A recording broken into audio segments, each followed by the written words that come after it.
Hello. Yes, we are doing the run. And hi, Izzy, Death, Avi, Ollie.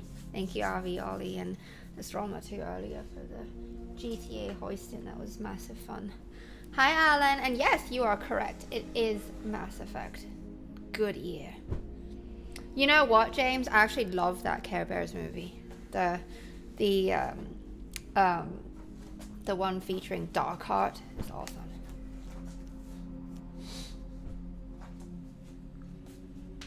Have fun with that boss, Michael Thurston. Alright, I'm gonna turn this off. And Black Lion Gaming, I'm glad you like the emojis. I made them. And we get, what is it? We need 4 more YouTube members and then we can get Potboy. I mean, not Potboy, the messenger baby. Let me get the start of the run. Got the save file for the start of the run. See if it shows. See, start run. See. Any. Dog, stop. Harry, come on.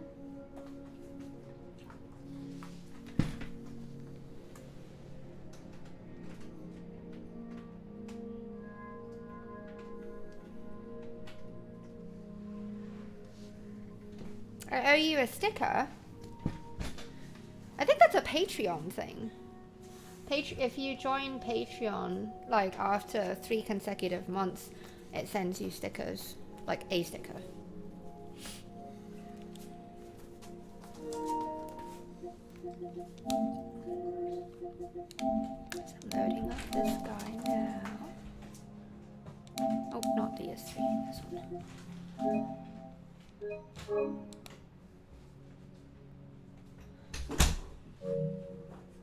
I mean, James, it's just so charming in it, like to watch the little baby Care Bears growing up. It's just a Care Bear origin story. That was just great. Really, it's fabulous.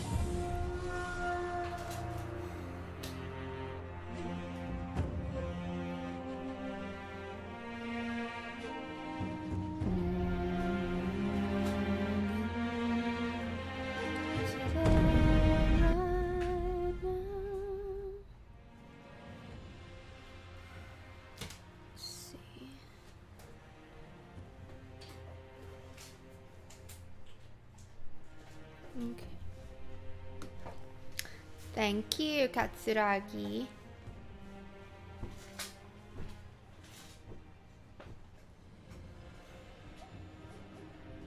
Oh, congratulations for beating Tiny Horse again, Black Ryan.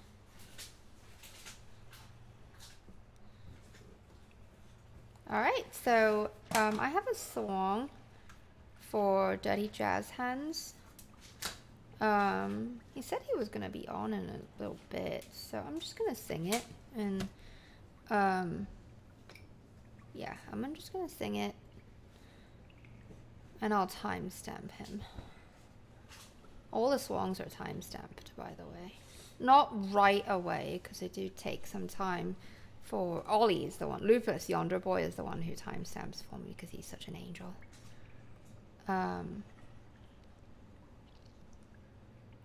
It's actually not a jazz song, but I'll see if you know it. You might know it, Izzy, because you're quite knowledgeable musically. Here.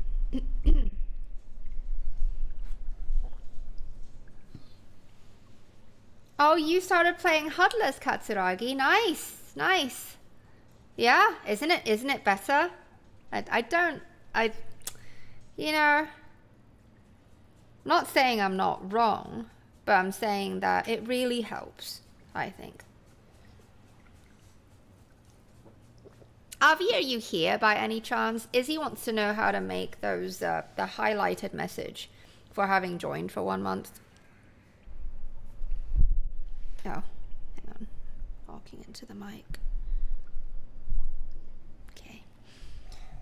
DirtyJazzHands, this is for you.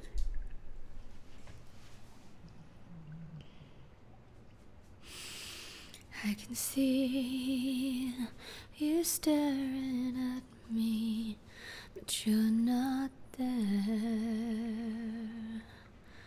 I can hear your voice still calling. I miss you still. You are the saddest one that lingers on. Yours are the greyest eyes to bring me love.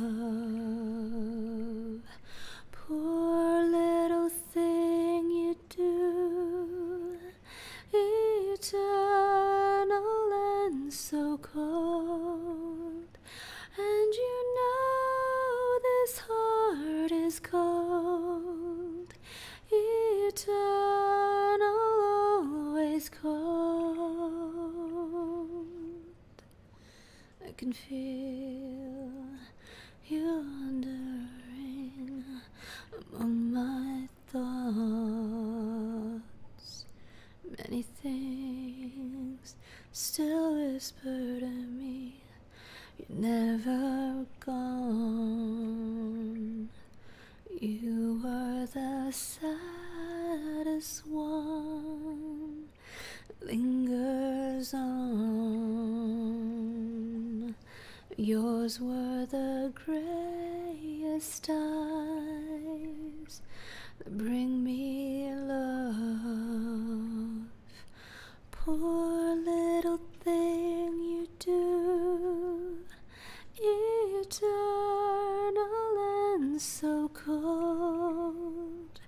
And you know this heart is cold, eternal, always cold.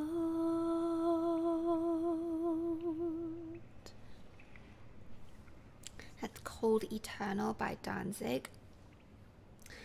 The notes are very difficult to replicate on a different key that I'm doing because I can't go as low. I can't possibly.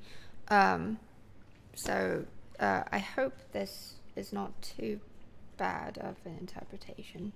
I'm gonna switch mics. It's a lovely song. He sings it so beautifully. No idea. I don't know how big of a Danzig fan you are then. But you are very knowledgeable musically. Black Lion? Well, for Starla, I mean, you do know my character Starla, right? I don't know if you remember. She who doesn't change armor and uses only a jumping halberd. I would say it's the final boss. Yeah, I beat the final boss before I did other things, though. Yeah. Sorry to have to get you to repeat yourself. But I was singing, so yeah. And thank you, Avi, for letting Izzy know about the thing. So it just shows up automatically. Thank you. Yeah, I like Danzig, or Danzig. DirtyJazzHands has requested them before. Bye, Izzy. I'll catch you in a bit.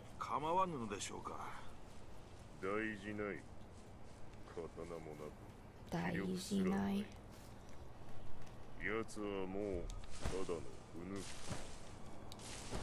But I'll sing it again when Josh shows up.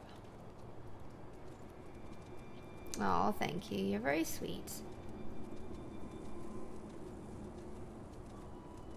Almost broke my voice practicing Avi's song there. The Cat Powers song. Yeah, I think so. Like, do you think it stays there, Avi, that option?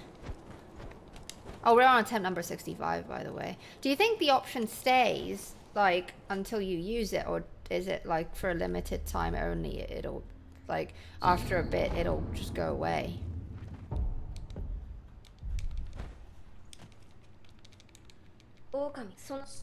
You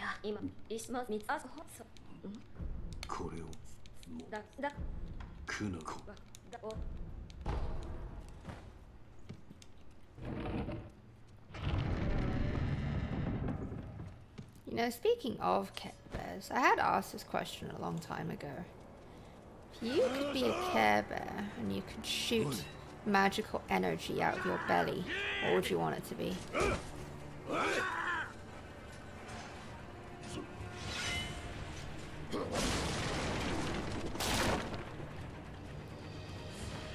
I know, I can't think of why either.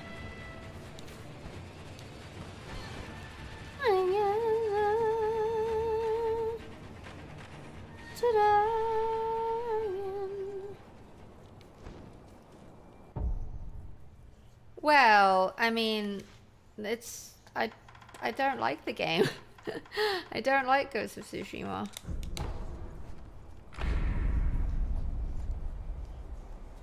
It just didn't appeal to me.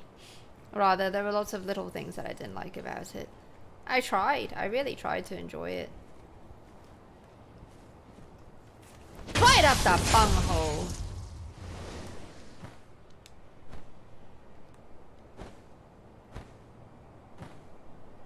Hey. I know that lots of people enjoy Ghost of Tsushima, but... Come on, let's get back to the Care Bears question. If you could shoot key energy out of your belly. I mean, they got so many different, like, they shoot hearts. You know, it's basically like virtual hugs, isn't it? And there's sunshine, and some of them can fucking change the weather. Oh my god, Abby, that's so good.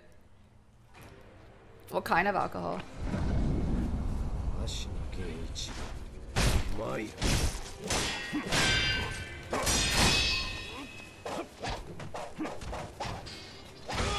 forgot to do this.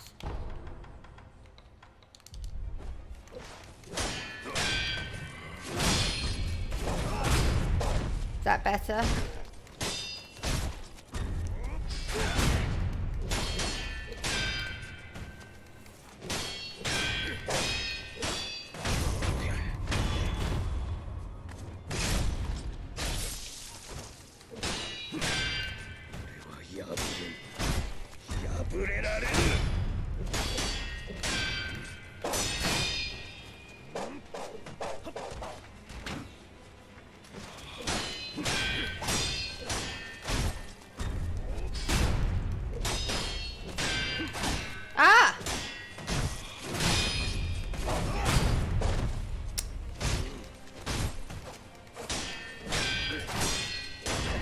Fuck off. Landed one.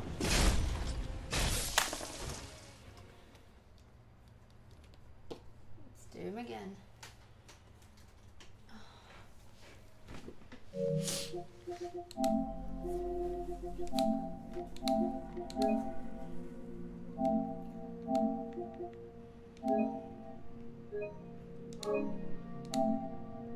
Yeah, but it's not so much about that either. It's you know, I would need some pretty massive convincing, because here's the thing, like, I don't want to shit on, you know, a game that so many people like, but I did not like it. I don't like, you know, what they did to the story. I don't like, you know, some of the stuff, historically speaking, just doesn't make sense, but they're trying to make it very historically accurate, seemingly. So I don't want to get into an argument about it. I just, you know, just being able to do stuff, you know, like unlocking stances and stuff in a game is not quite enough for me. Like, but then I also don't ask for very much either. Like, I can like a very simple game like Castle Crashers, you know, or, you know, Salt and Sanctuary, Salt and Sacrifice. Like, it's not the complexity of a game that, you know, that I look for, but I really tried. I just don't like how the game is structured. It's not for me. I also don't like the unskippable cutscenes, and, you know, I know there's locking on now, which I much prefer, but still. I'm not a afraid to share my opinion. I just don't want to offend anyone.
I have watched a little bit of the first episode of Berserk, and it's again one of those things. I get it. I get that it's a great show, but you know how sometimes when you watch or read something that's supposedly amazing at a time where it's not good, like, you know, bad timing, and it affects your perception. That's what happened. It wasn't a good time. Fuck! See, how does he fucking slip off like that? I'm just gonna walk there.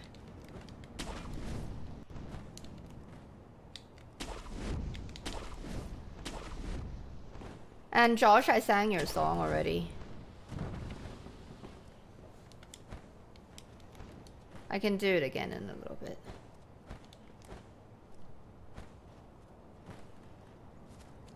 Hi.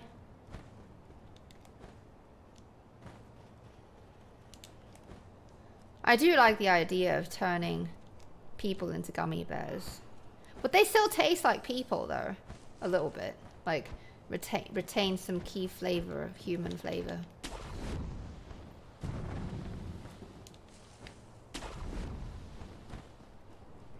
I do like Assassin's Creed. I did really enjoy Assassin's Creed Odyssey. I platinumed that thing. Oh. Is this game volume alright to you? Are you cool with it? We had it lowered significantly. I can hear it, it's fine. Just as long as it's good for you.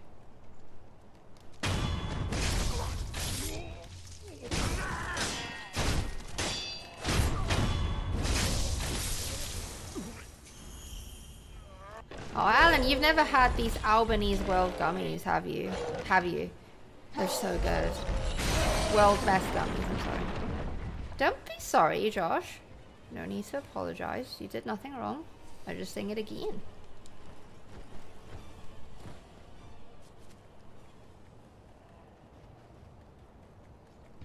Hi.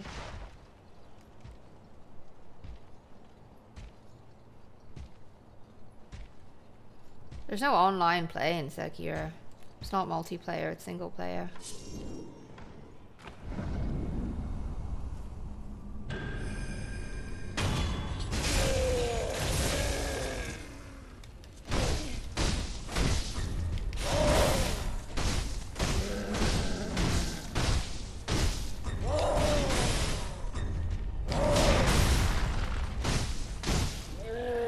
I think you mean the messages.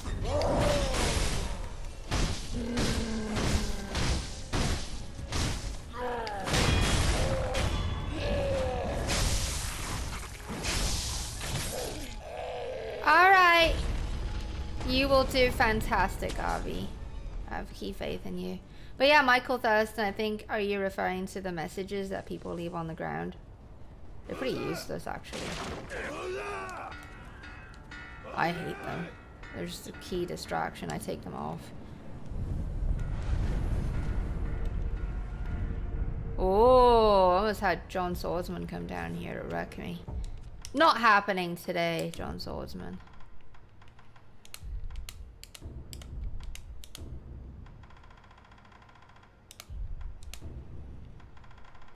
Tap medicine. What do you guys have going on for your weekend?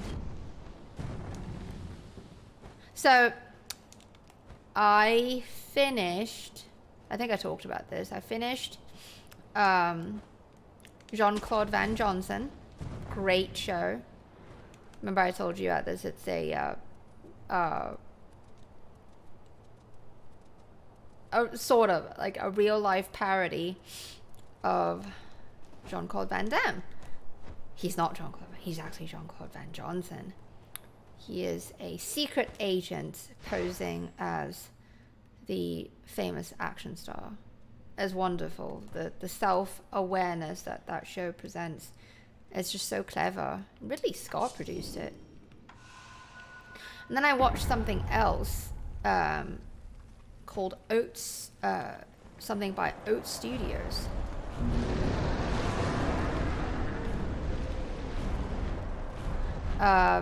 It's directed by fuck, I forgot how to say his name. The guy who directed District 9. So really awesome and experienced at alien invasion type stories.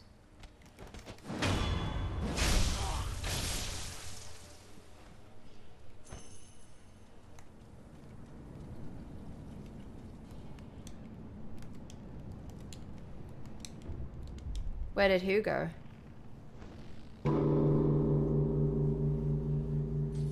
Oh, I like coffee creams very much so. Yeah, Neil Blomkamp. Thank you. Thank you, James. Thank you, Alan. Thank you. Yep. He's a very good filmmaker. Yeah, do you guys know of that series? It's free on Amazon. Let me have a look at it. Give me a second. Yeah, volume 1. Serious Oats. Yeah, the first one is Raka. Yeah, that's what it's called.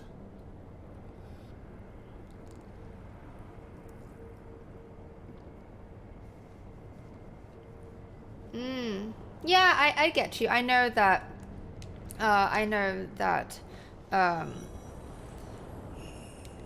that Black Lion Gaming, I know that show, the fucking, I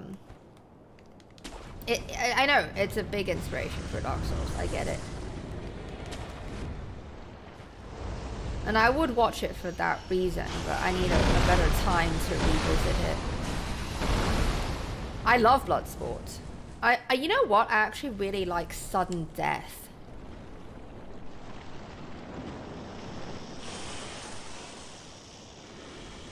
I haven't seen Elysium. Do you think I would like it? You're thinking District 9 is better, though.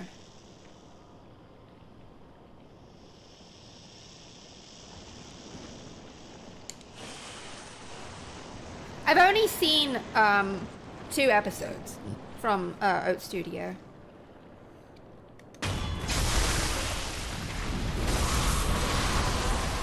I would rather date Sword Saint, absolutely.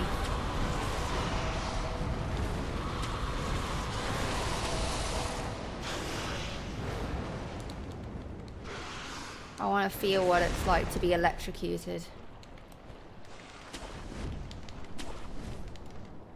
And he would hit me with his best shot. Hit me with his best shot. Alright, so we need umbrella.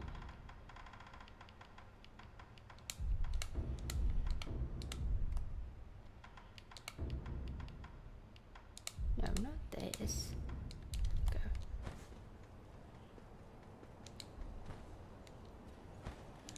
Yes, he did direct a Halo 3 trailer. That I knew about.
Fuck!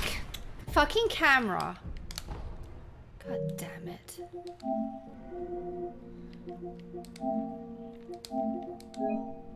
Greetings. Good morning. God damn it, I was fucking distracted by it. I might as well sing your song now. Josh. Fucking camera. I should have stayed calmer than that there.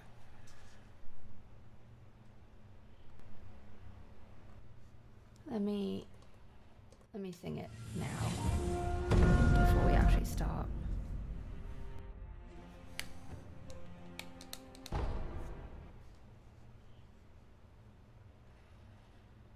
Kamura, yes. I've never seen the Halo films though. Are they good?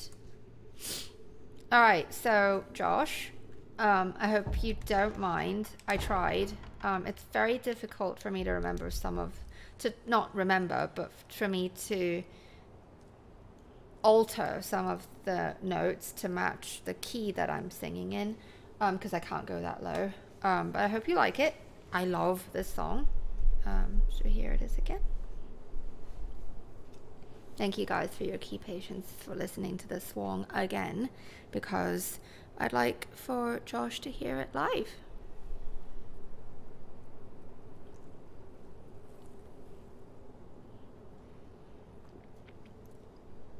Wait, he was gonna make an Alien film? You're talking about Peter Jackson, or Peter Jackson was gonna make the Halo movies, wasn't he? Or what? I can see you staring at me, but you're not there. I can hear your voice still calling. I miss you still. You are the saddest one that lingers on. Yours are the grayest eyes to bring me love.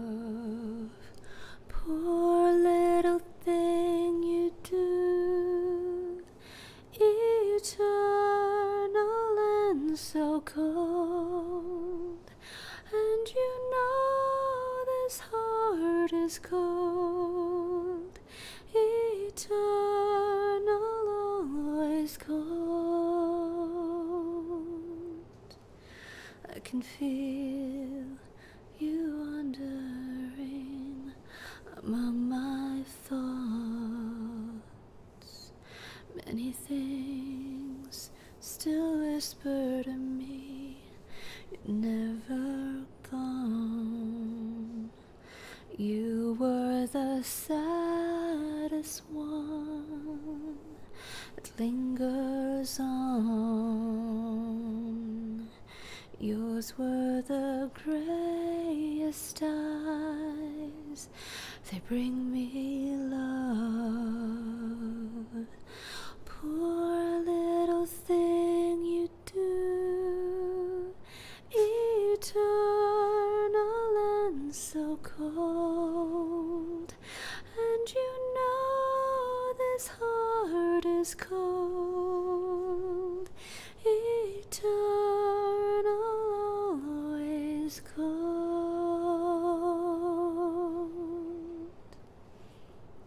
Yeah. It's Cold Eternal by Danzig. Good. Switching mics. Okay. Fucking Streamlabs. Sorry. There we go. I bet he was. I bet he was, Alan. Thank you, Alan.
Thank you so much. You're very generous. Josh.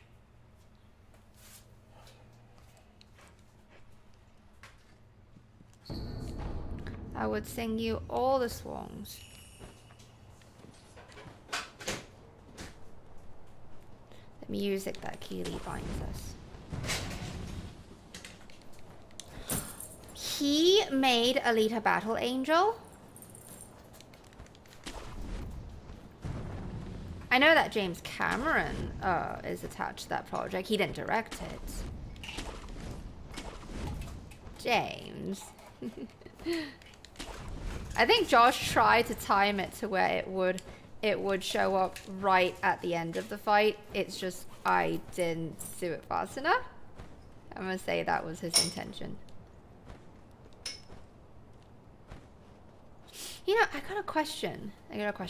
So you guys, so we're talking about, you know, sci-fi films and whatnot, right? Which are great. I love sci-fi films. But how are you on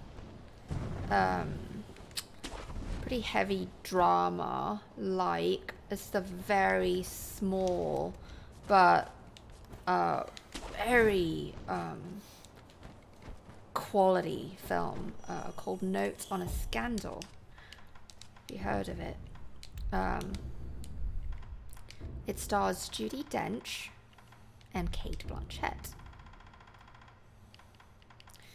And it's about Notes on a Scandal. It's about there's two of them. They're school teachers, and Cate Blanchett's character, an art teacher, a substitute art teacher at that. She got involved with a student at secondary school in England. It's set in England, in London, I think. And yeah, she got involved with a 15-year-old boy. And Judi Dench plays a teacher who's been around at that school for a very, she's very cynical, she's been around for a while. She's been a teacher for a very long time. She befriends Cate Blanchett, and there's a very weird and interesting relationship there. And it's so refreshing to see Judi Dench playing a very different sort of character. Not your typical motherly, mentally, you know, role.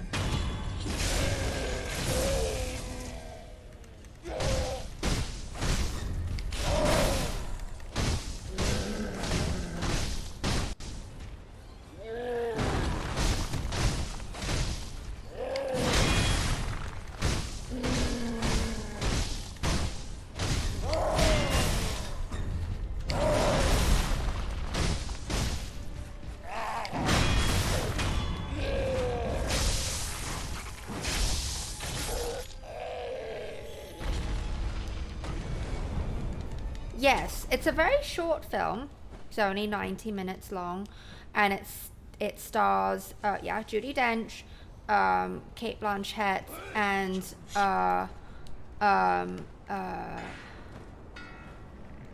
Bill Nye. Not Bill Nye the Science Guy, Bill Nye, the N-I-G-H, Bill Nye. Yeah.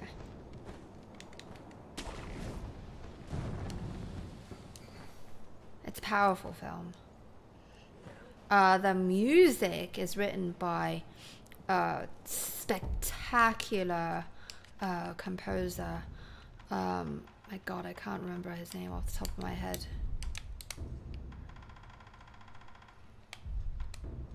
Give me a second.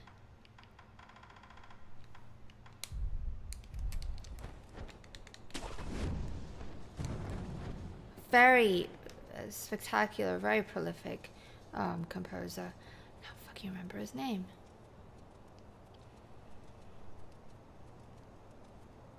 Gotcha. It depends, right? Like I have a very broad taste in film and music. There's a lot of genres that I go for. It just depends on my mood.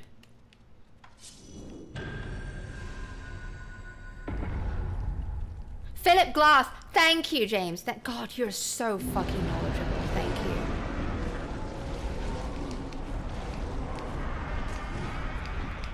Fuck, that was scary.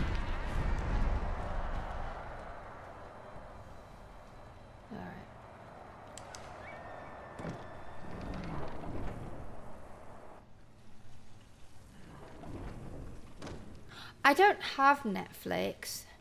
Is it only on Netflix? I used to have Netflix, but since they've gotten really shit at the recommendations, I just, you know, felt like I was putting more time into trying to find something to watch than actually watching something. What's it about? It's a suspense film. Okay. Who made it? What film made me cry the most? Right off the top of my head, I'm gonna say 2046. It's a film made by Wong Kar-wai. I'm gonna say he's a Hong Kong director. He's made legendary films like In the Mood for Love, Chungking Express. Yeah, they're legendary international films. Yeah, 2046. Right off the top of my head, I would say that hit me really hard. I saw that in theaters, and I was bawling my eyes out. It's just because I saw the film at a very particular time in my life, you know, during a very painful breakup. So that's why it's so impactful. It's funny how it works that way, right? Like, you know, some of my favorite books and films, I did not like them the first time around. Believe it or not, I did not like Ghost in the Shell. I didn't like Evangelion. I'm serious. But, you know, after giving it some time, these examples, you know, I came back to revisit them at a different time. It's the company as well, you know, the company with whom I tried to enjoy these things with. Yeah.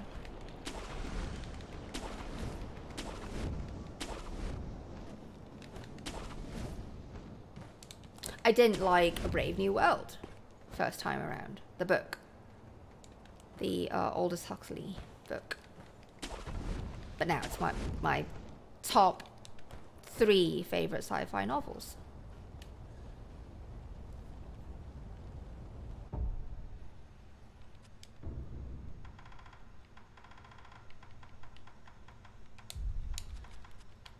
I'm a very emotional creature, though. I like to be inspired by sadness. I find great beauty in expressing sadness through art.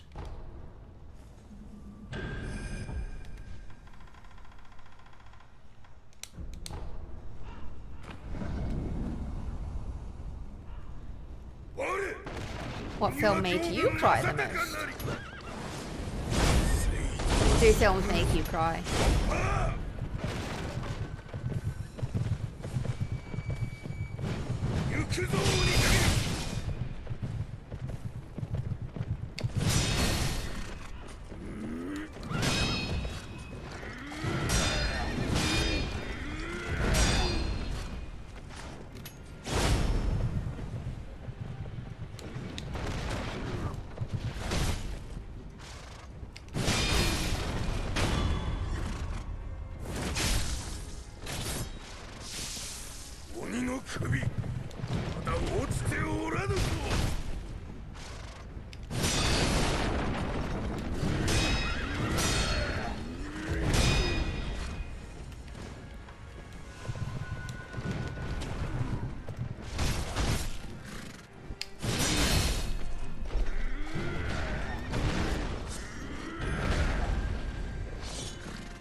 You know, James, since you mentioned kids movie, I would say I was very deeply touched by Grave of the Fireflies as well, but I wouldn't call that a kids movie by any stretch.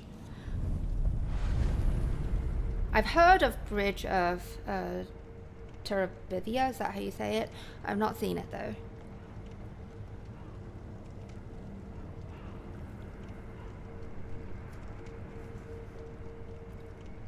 Oh, I'm actually quite intrigued by that premise, Black Lion Gaming.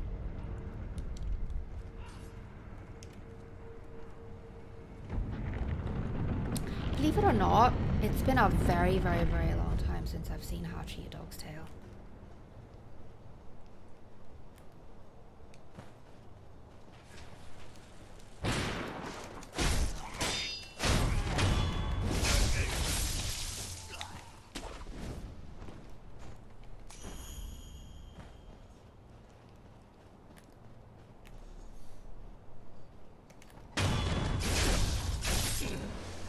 This reminds me a little bit.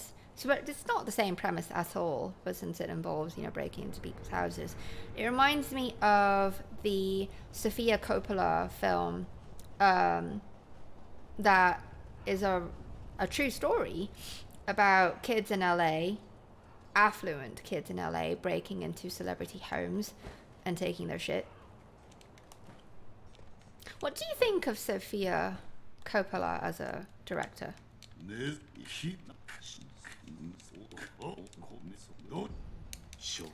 Some people find her work pretentious or whatever. I like her. Very first film I ever saw of hers was Lost in Translation. Fantastic. Masterful acting from Bill fucking Murray. And it was only recently that I've seen The Virgin Suicides.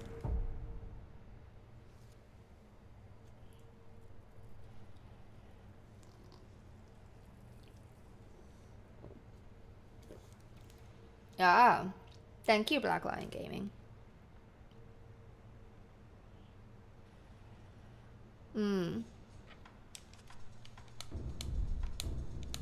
And thank you for sharing the key premise of Bridge to Terabithia, James. Did I totally butcher that name? When I see that, I think of Bridge Over the River Kwai, which I loved. one of my dad's favorite films, actually. Because fucking, I mean, it's nice to see Obi-Wan, right, playing a legendary key soldier.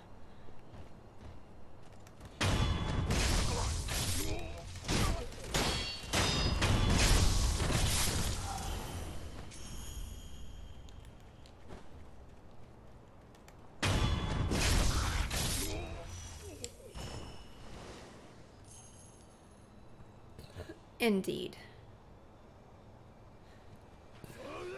I've never seen that one film where Alec Guinness plays a bunch of characters.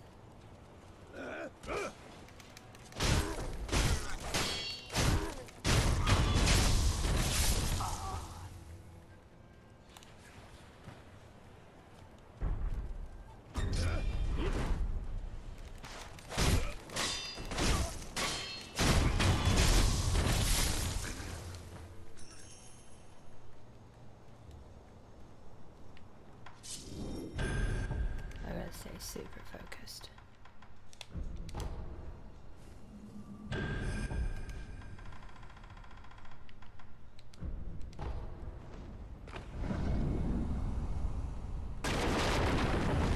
I'll let you know in a bit, Alan.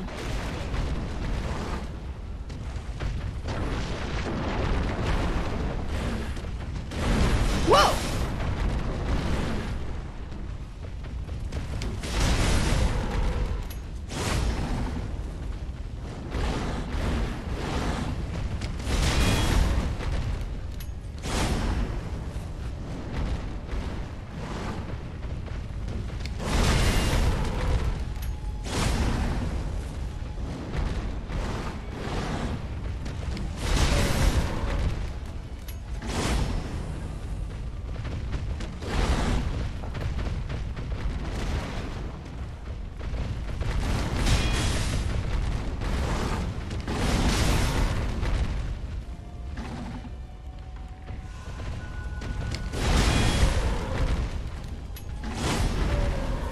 Fucking A, Jason.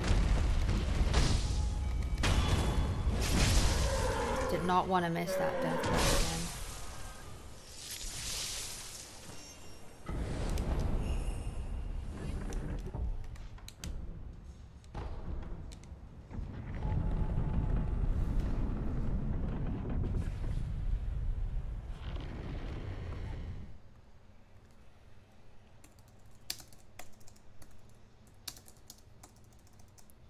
One second.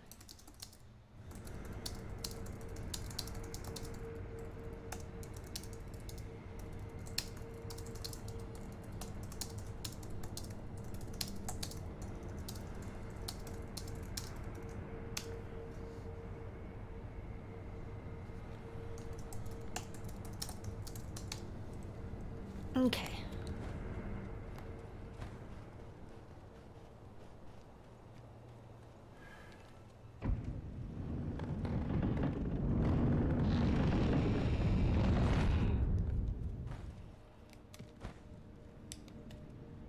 It's actually not easy at all to play and talk at the same time. I mean, I'm used to it now. You can't shut me up. Like, even when I'm playing alone with friends, or when I'm practicing Sekiro on my own, I play silently.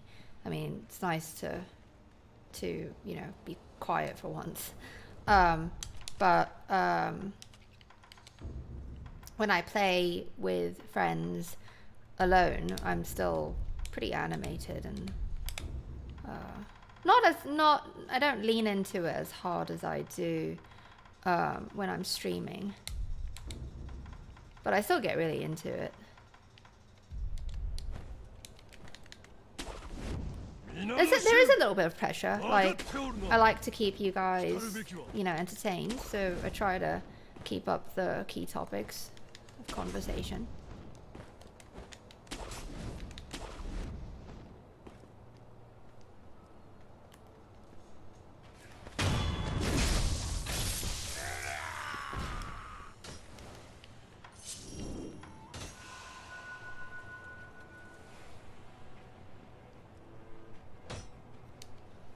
Oh, come on, Frank. Stop tossing. Fucking food processor blades. That's what they look like.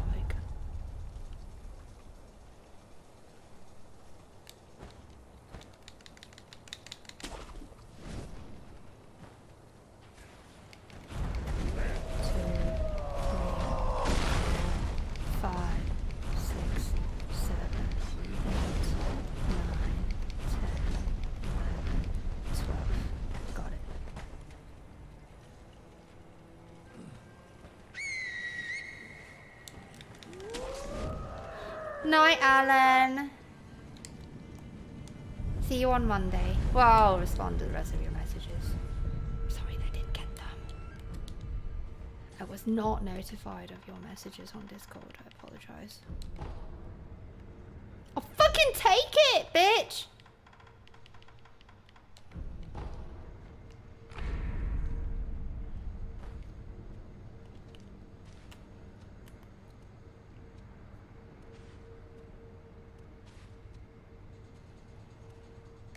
Hi.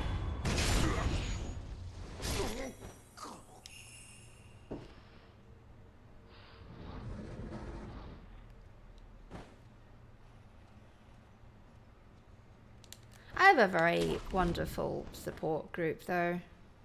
Support system. Oh my god, that was scary. Fuck!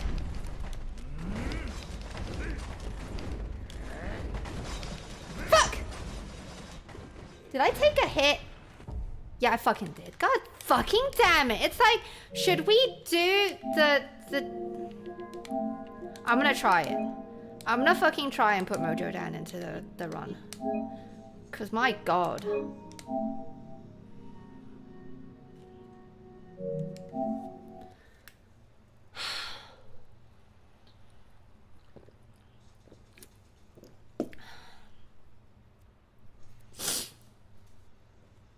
What's the point of having the feathers if they don't fucking serve you? Mojo Dan is the dojo man. He's actually super easy. I say this now, but I've got to be really careful with my button inputs.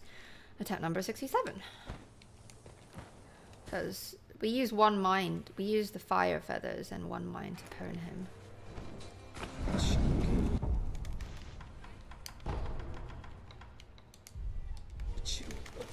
Well,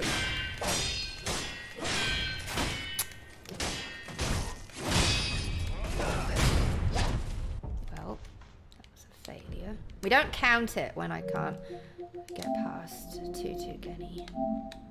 No. Because if that happened, we'd have like a million fucking attempts and it would be very depressing for me. Well, you're not alone. You enjoy the key raging. How I get mad at the video game characters, don't you? How many of you are watching the... I know James, we were talking about it earlier, but have you guys started watching the Amazon Lord of the Rings show? You have any key thoughts about it? Are you fans of the film? Book? I call it a book, because it is one book. Lord of the Rings has one book.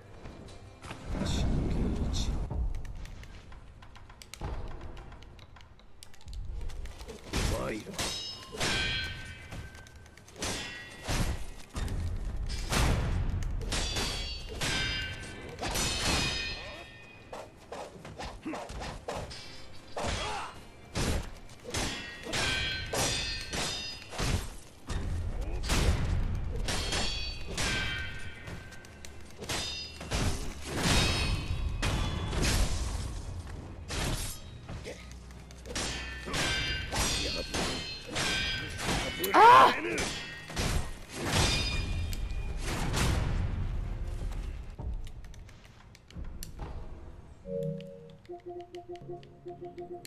I was deflecting them super well earlier, now I lost it. I don't get it. I still don't get it about this offbeat swipe, and that's why I used the Mistraven and the Umbrella later for the 2 other times we fight him. I don't get why the sword deflections don't work. I get why the Ishin palm strike. I get that I do it too early.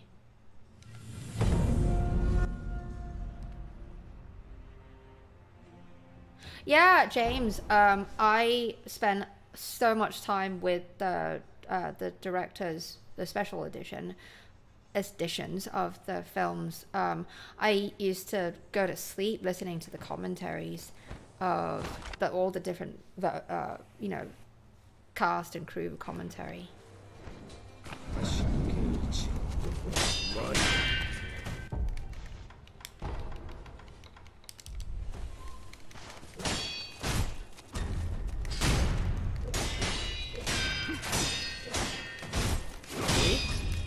Do it.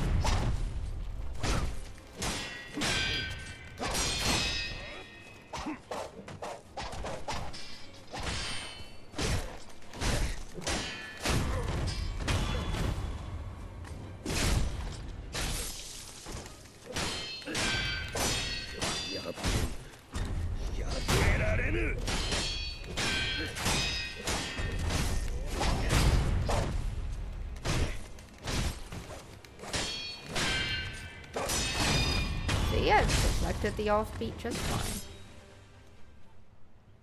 It's very hard for me to pick, my god. It's probably better to go by genres, you know.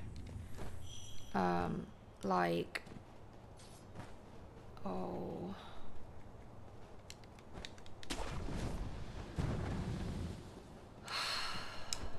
Let me think about this. You know, like favorite fantasy saga would be Star Wars, naturally. It's not sci-fi.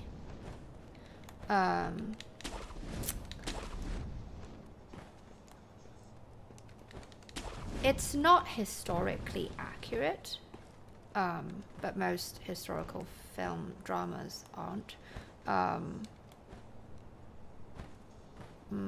In the historical drama department, it would be Elizabeth. Comedies. Oh god, it's so hard. Right off the top of my head. I'll just pick right off the top of my head. Napoleon Dynamite. Sci-fi. That's a hard one. Fucking A-Wolf. You don't even need to do that. We'll just do it here. Oh god, it really depends on what I'm in the mood for, you know. Aliens, T2. The new Dune is fantastic. Quite like that one. 2001 Space Odyssey.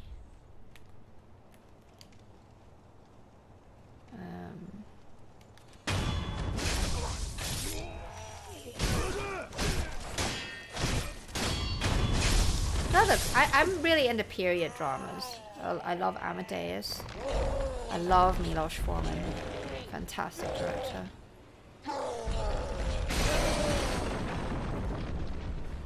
Action films, I like Tony Scott's films a lot.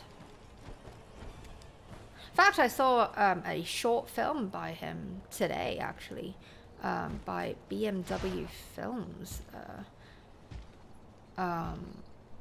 It's a weird one, featuring Gary Oldman, Clive Owen, and James Brown.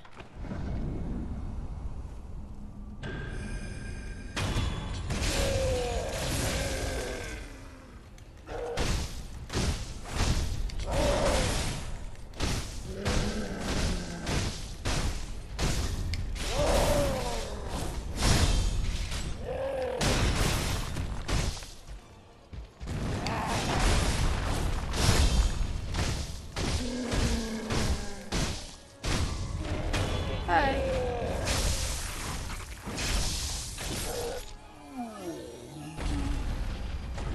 I like spy movies.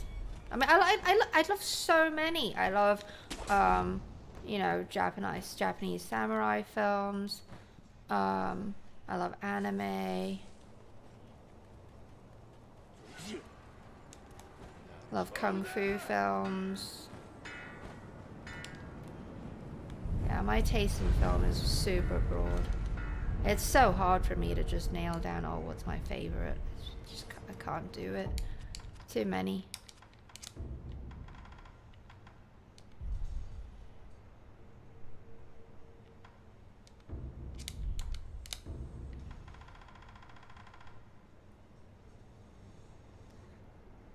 You know, Kingdom of Heaven, the director's cut of it is spectacular. I saw the theatrical version of Kingdom of Heaven first and hated it. Thought it was a piece of shit. And then I saw the director's cut years later and was just blown away. Completely different film. I love crime dramas like Silence of the Lambs. Or crime thrillers. It's just hard. I can't just pick. You know, I like, you know, what do you call those? Mafia or mob movies like Godfather.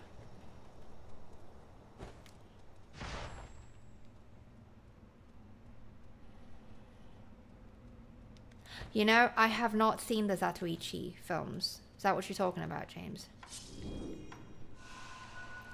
When I think of samurai films, I think of... My favorite one is Harakiri.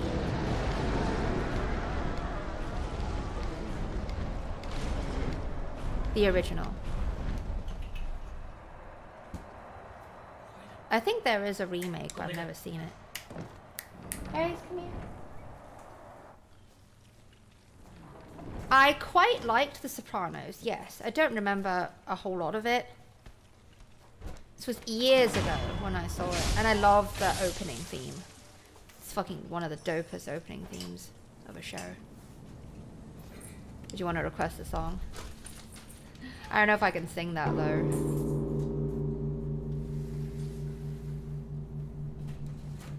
And yes, I love The Lord of the Rings. Very much so. Black Hawk Down is fantastic. Ridley Scott is a good director. Recently rewatched a film by Ridley Scott that's not very well known. It's actually called The Counselor. It stars some brilliant actors. What's his face? Well, fucking Christ. Oh, Michael Fassbender. There you go. Michael Fassbender, Javier Bardem, Cameron Diaz, who was actually very good in it. I typically don't like her, but she was really good. Penelope Cruz, Brad Pitt. Yeah, it's about cartel. It's a cartel film. And it has some Tony Scott-ish vibes, but iconically gorgeous Ridley Scott cinematography. And I like the film, but the friend whom I watched it with, they didn't like it so much. They had lots of little things to complain about, like the realism of how the cartel operates, basically, and compared it to things like Sicario, which is a great film.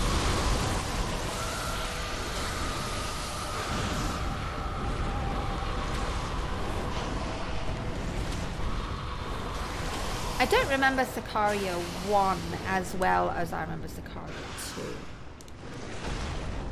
So I saw Sicario 2 relatively recently.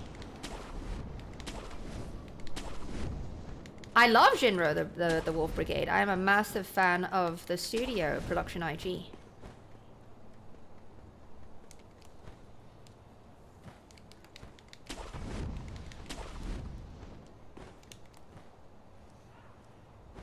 Fantastic story. Oh my god, no. I'm gonna have to wait.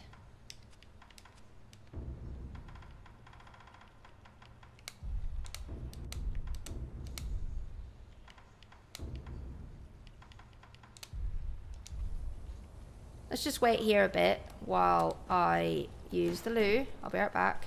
Okay. I haven't seen The Last Duel. I might check it out. Sometimes Ridley Scott phones it in though. But I don't mind. I just think like, oh my god, you've made a legend of yourself and changed the film industry so much for the better that, my god, you could just do whatever you want, laugh all your way to the bank. It's fine. Yeah, I'll be right back.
Hi, Avi. How was your run? I got fucked over by the nightjar again in the little room. So we're going to try and include Mojo Den again.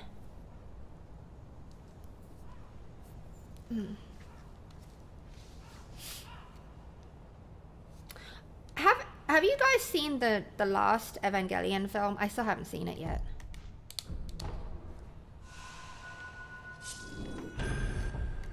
I've been waiting for a good time to watch it. Really sit down and watch it. I might do a marathon of all 4 of them.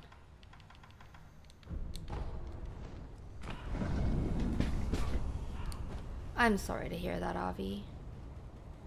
What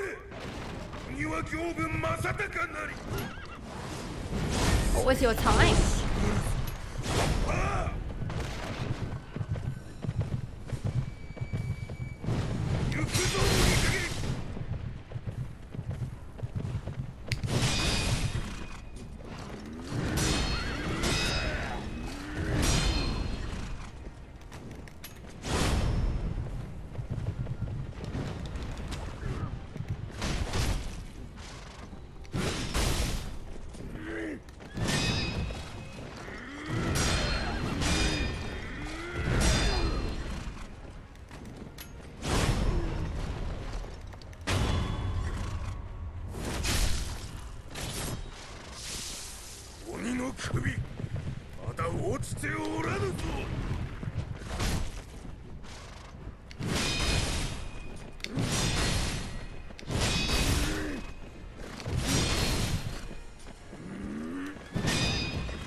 Oh, how much weight do you use on the ankles now?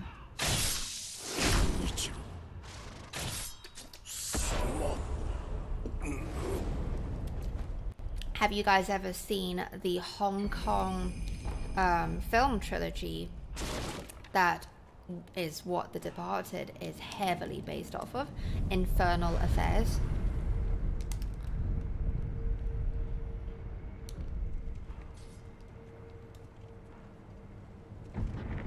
No, Avi, the not the end of Evangelion. I've seen that. I meant the new film series. Yeah.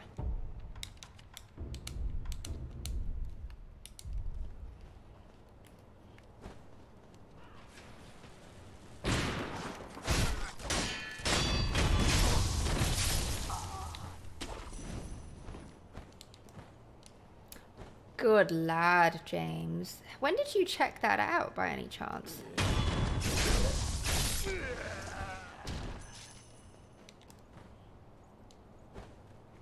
Yeah? Why? Okay, without spoiling me, Waker of Winds, what do they hate and what do they love? What about you? Did you like it? You liked it. Yeah, you said it's good. I've actually never seen Scarface.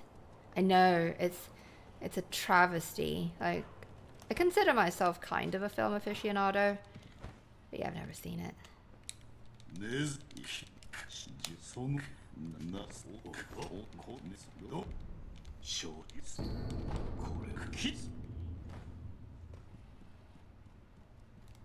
No, he didn't give me the thing.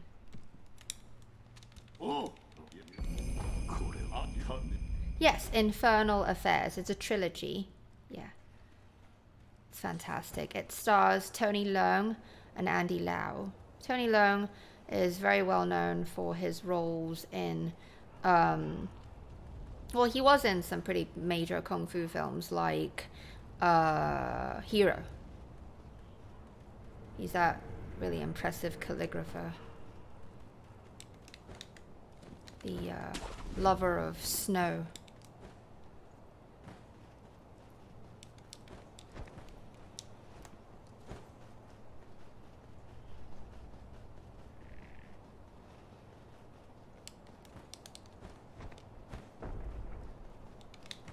I'm not sure how much I like Scorsese's films. If I could pick one that I actually really like, that I'm not annoyed by, I really like it, is Casino.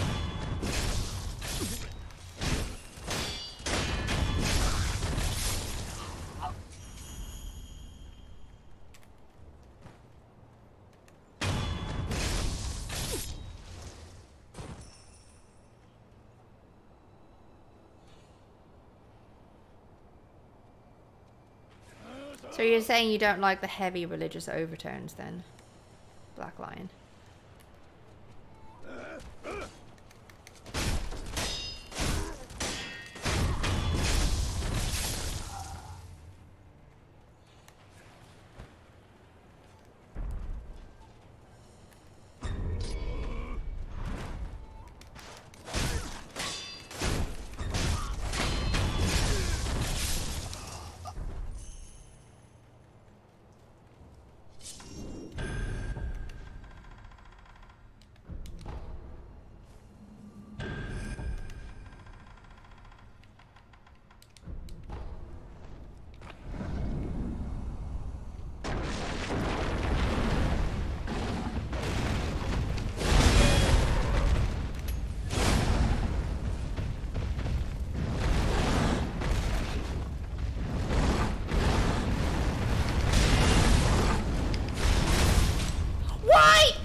Damn it.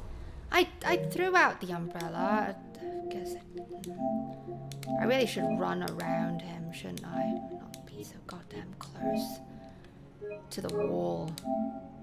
Or he'd have nowhere to go, basically. He wouldn't do the turn.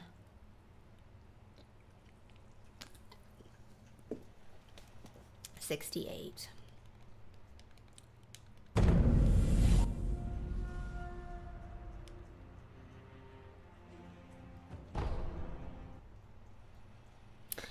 I think, though, from what I've seen, snippets of it, James, that's when, what's his face?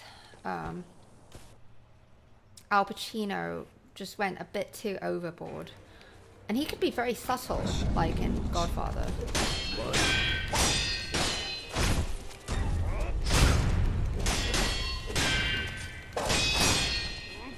Gotta turn down the volume.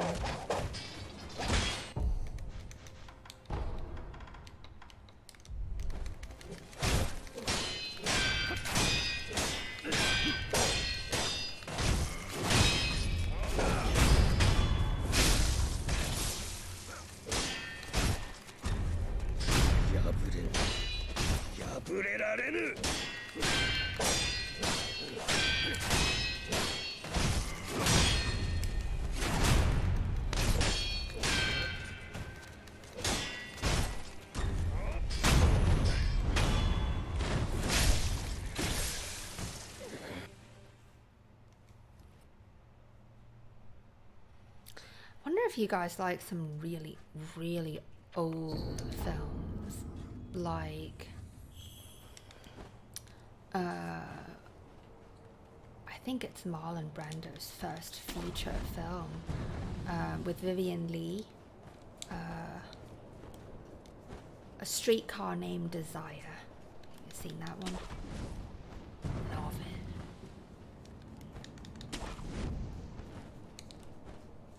Sometimes I just get in the mood like to watch older films.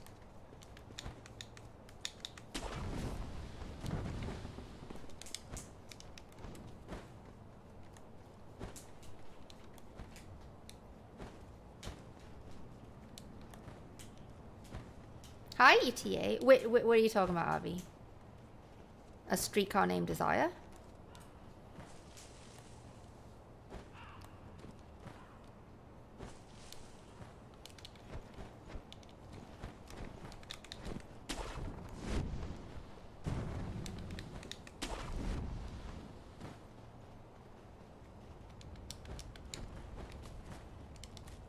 I have not really caught on to the South Korean film train just yet.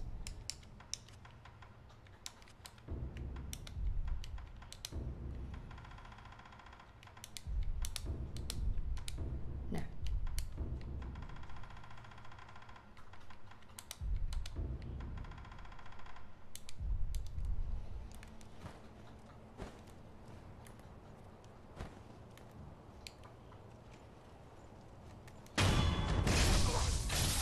On my account.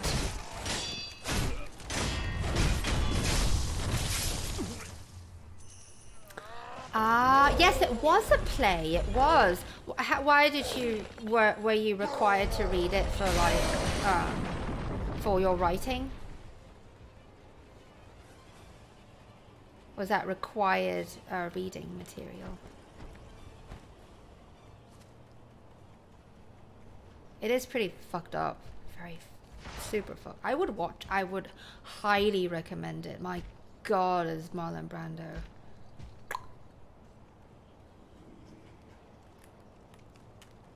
Truly sensational.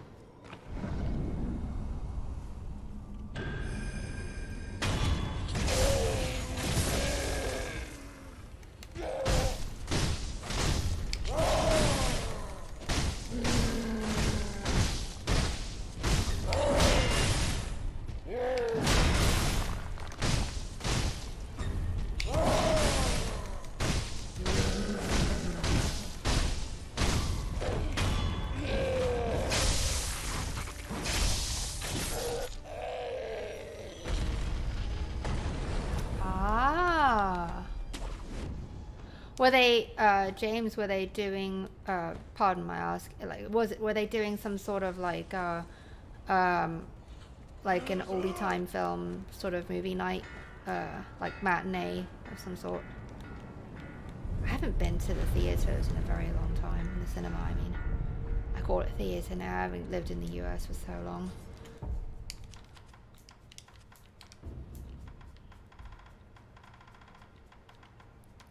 It means differently, doesn't it, though? Cinema and movie theater. Like, there's a different connotation, I think, if you've got to be really strict about it.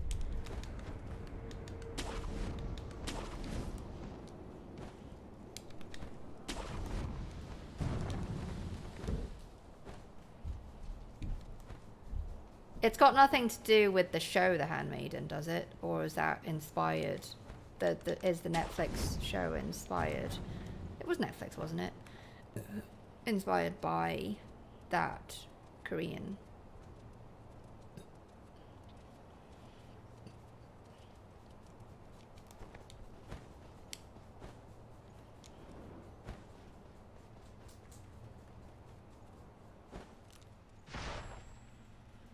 I like when things go deep. I like to contemplate about what I'm watching. How it, you know, changes my perception of life.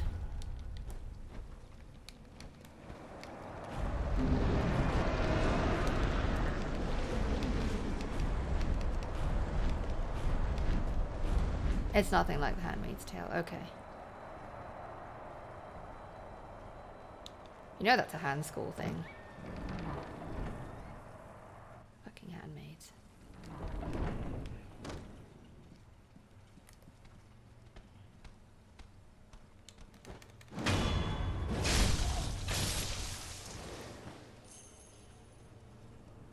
There was only one season, right? Or was there more?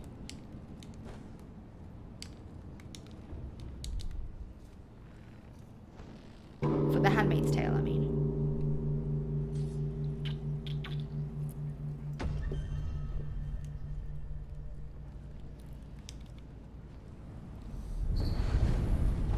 What's The Handmaiden about?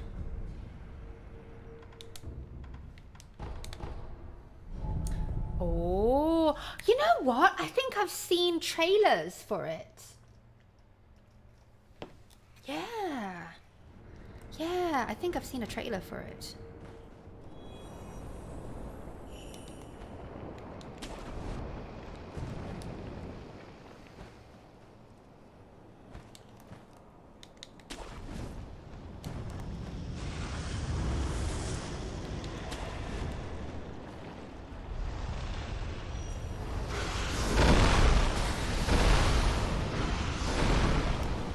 I love that we're talking films.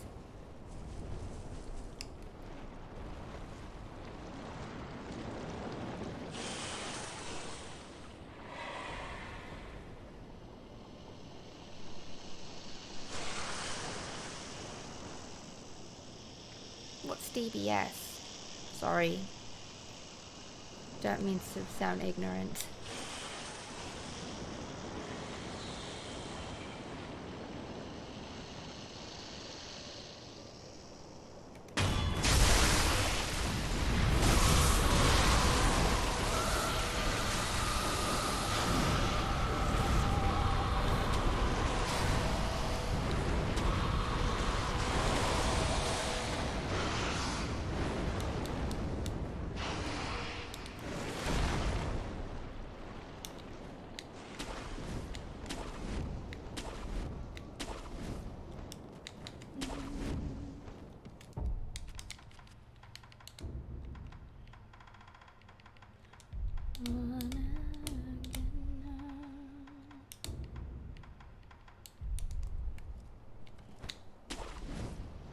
Yeah, I'm sorry, I don't know what it is. Do you guys know what that is? What's the DBS superhero?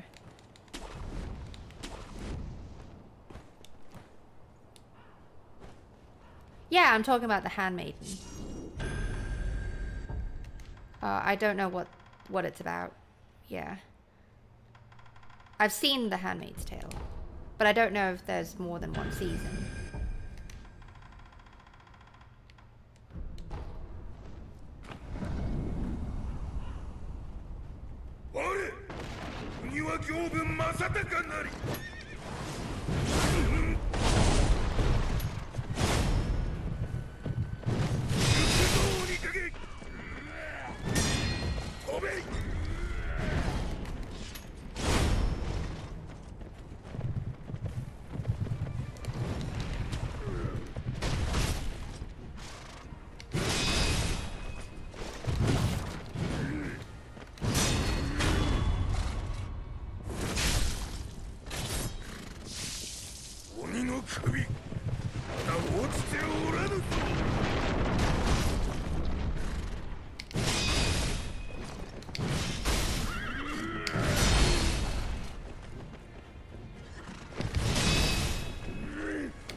Jesus!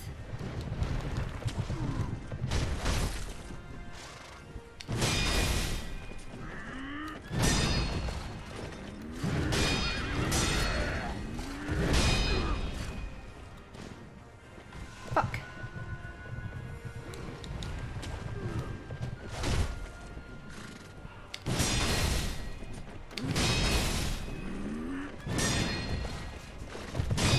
Gosh.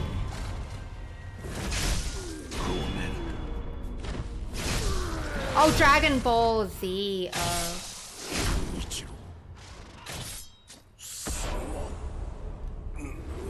Yes, Ollie the Handmaid.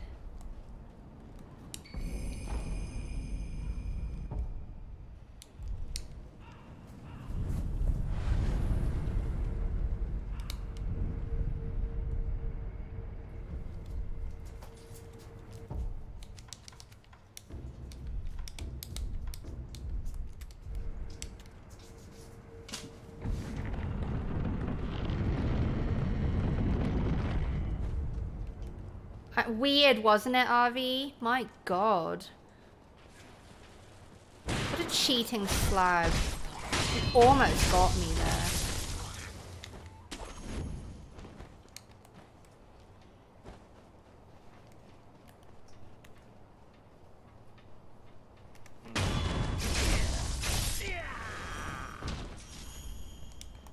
Thank you for the hands, RV. I appreciate them. I heard you guys have been playing something different recently, RV and Kevin and Josh. Some 7 days something. What's that?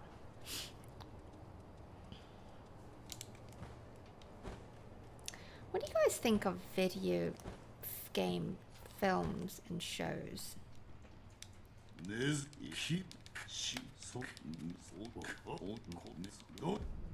Isn't there going to be a Metal Gear film or show?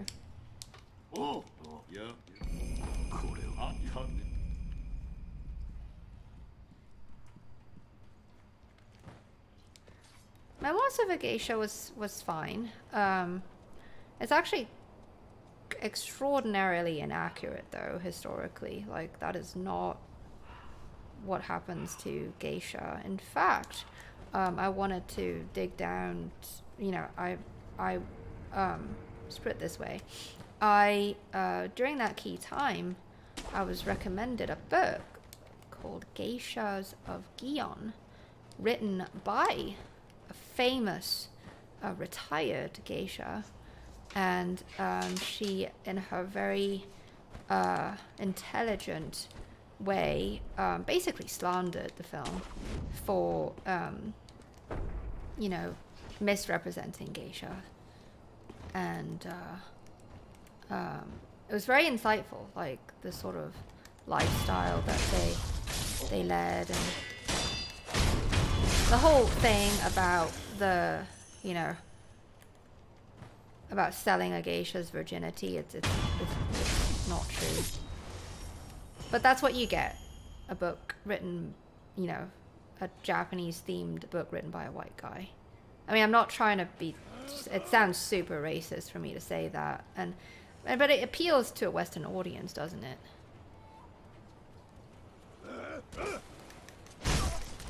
But the film was lovely. The music was gorgeous. One of my favorites by John Williams, actually. But my favorite soundtrack of his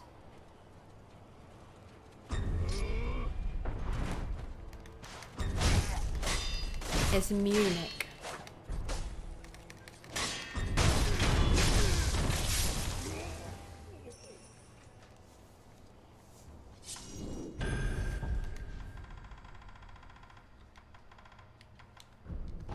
Yeah, the music for Memoirs is gorgeous, but I'm not really a fan of why'd they have to pick like 3 Chinese actresses to play the 3 lead roles. Why can't they find Japanese actresses?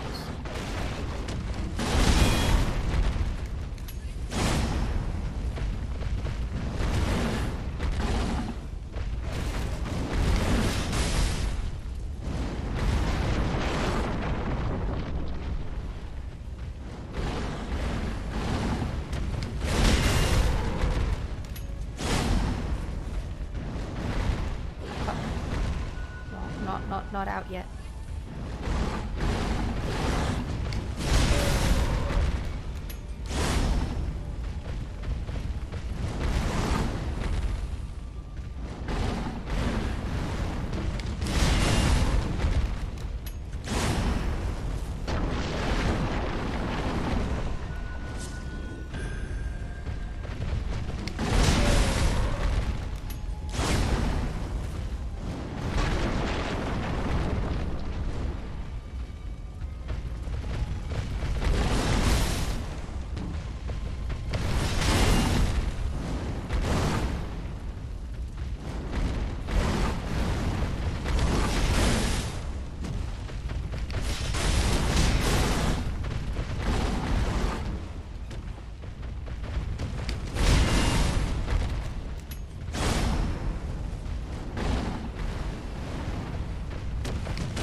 Fuck you, Jason. I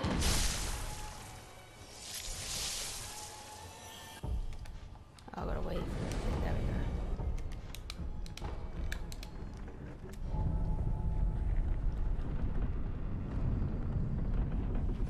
They are artists, definitely not prostitutes. Not even high-class prostitutes at that. I would recommend the book, Geisha of Gion. Lovely, beautifully written. You can see how well-educated and insightful and talented this woman was. This famous geisha who wrote the book.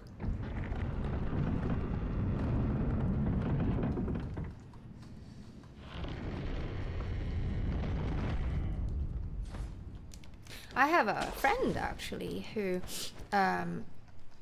is a professional photographer, like who does all types of stuff, celebrity events, National Geographic, what have you, just, you know, big time photographer friend.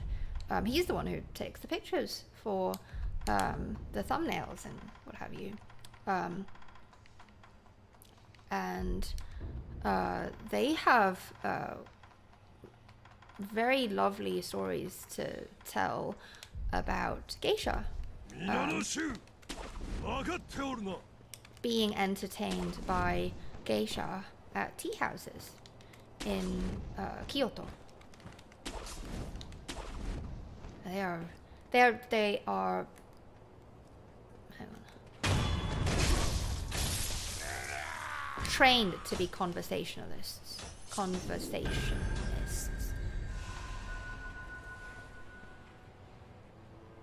Fluent in many languages and knowledgeable of world events, politics, and what have you.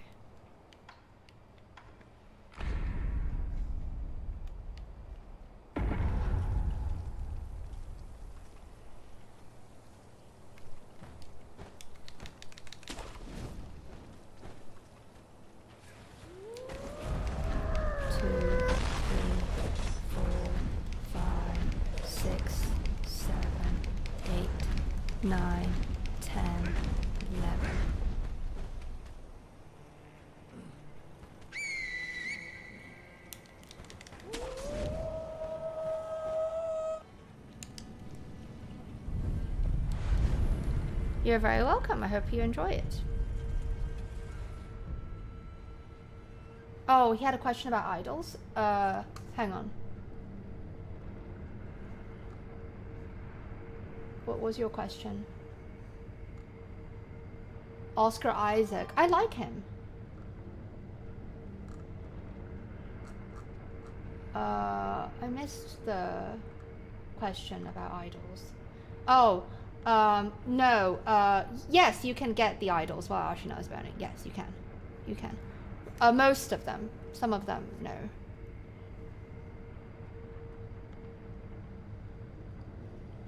Hang on.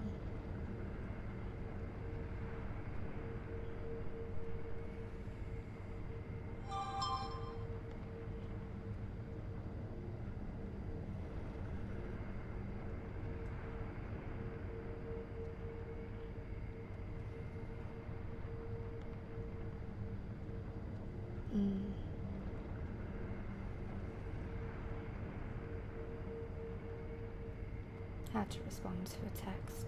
Sorry. Okay. Yeah, you can get the idols.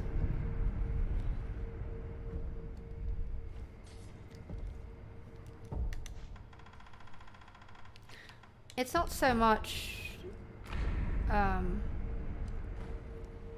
Yeah.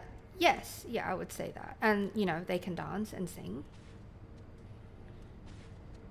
Performance artists. Oh my god, Wolf!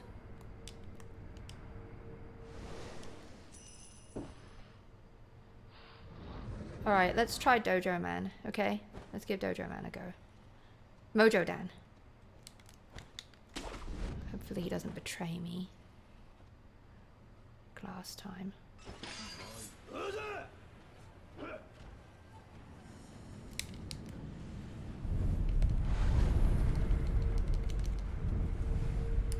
Alright.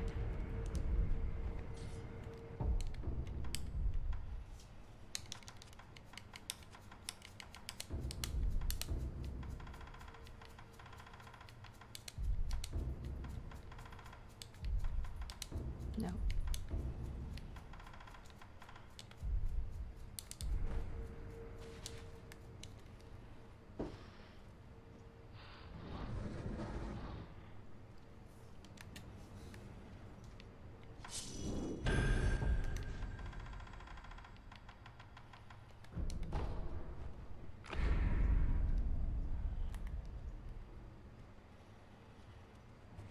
What?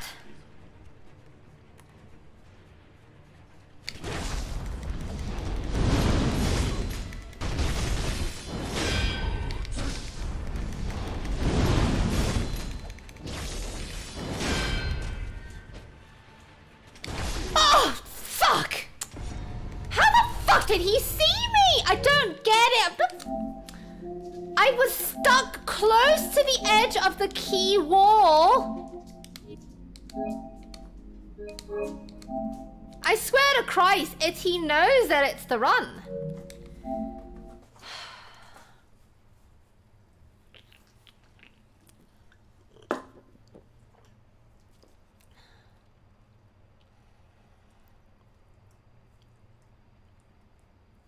Oh, have fun with your nephew. Black Lion Gaming. No, it's not a surprise boss fight. We're trying to include him into the run so that, because he's more predictable than the Nightjar, but apparently not. Better edit this as well. No. We're on 69. Fucking bullshit.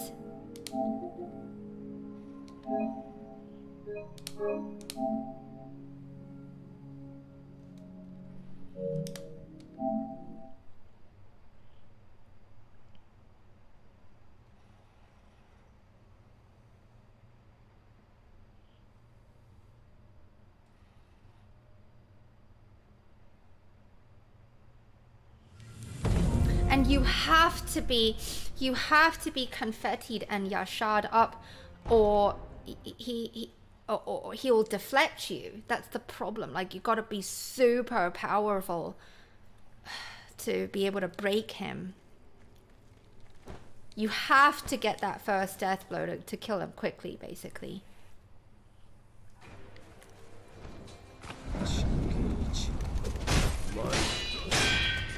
Why is it so loud?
I don't get it. How the fuck did he see me? I was staying close to the wall. I never stood still. I was moving.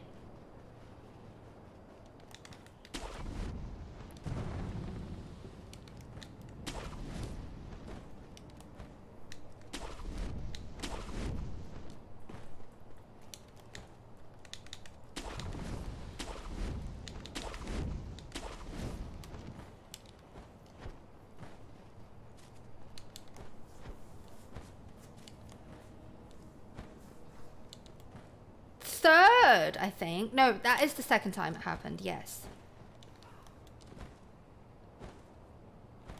I don't understand. I really don't.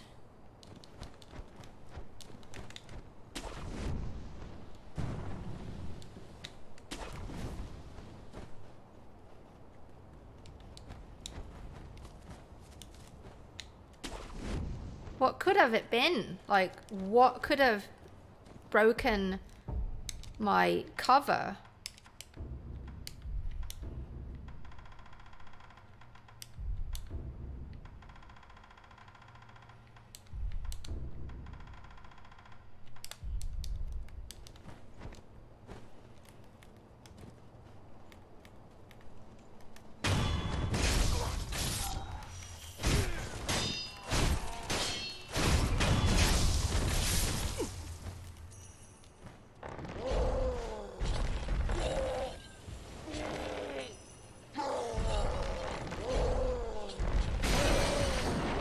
Yes, it does.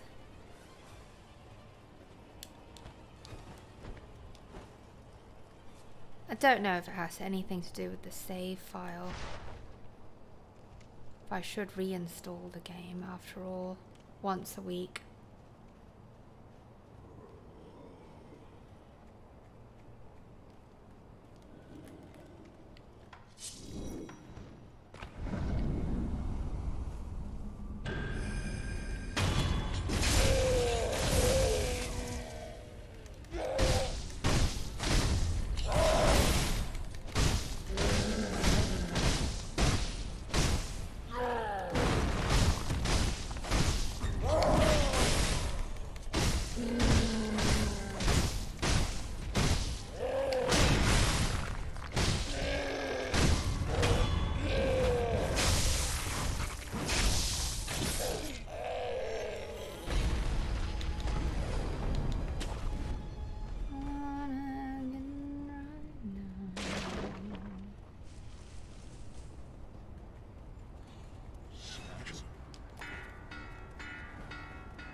I see you peeking over the key corner there, John Swordsman.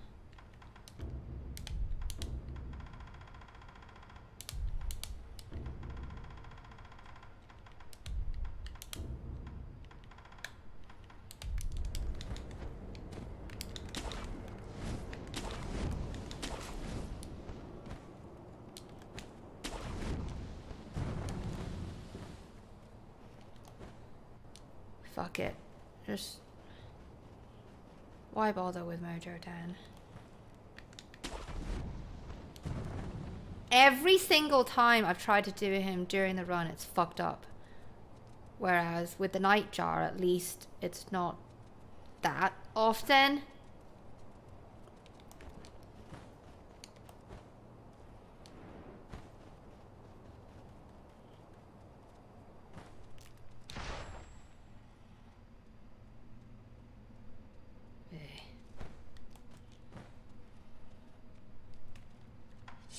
Are you working tonight, Avi?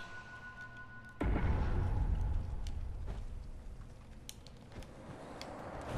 remember you said you had to go by 8.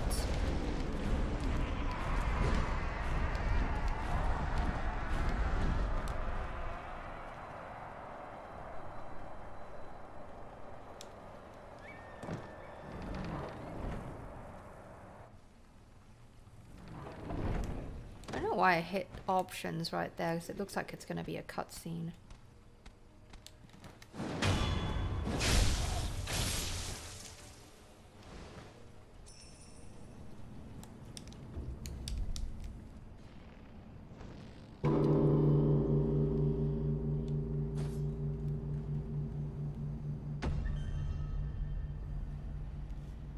Indeed.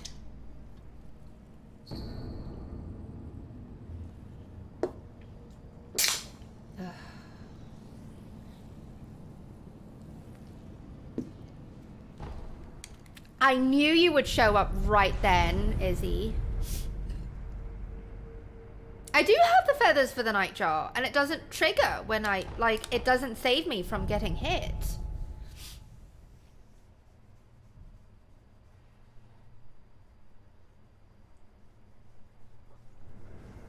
Yes, James, that is a way to do it. It's really hard. I suck at jumping.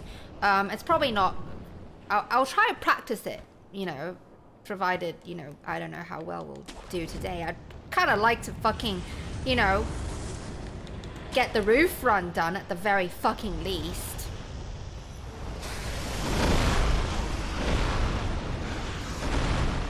But yeah, that's a quick way to bypass shit. That's what speedrunners do, is to grapple to the roof really quick.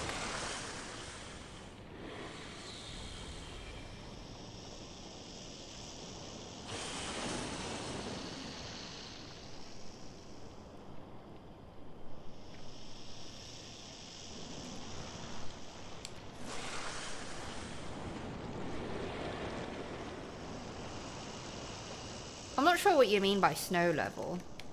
It's snowing everywhere, isn't it? Other than Temple.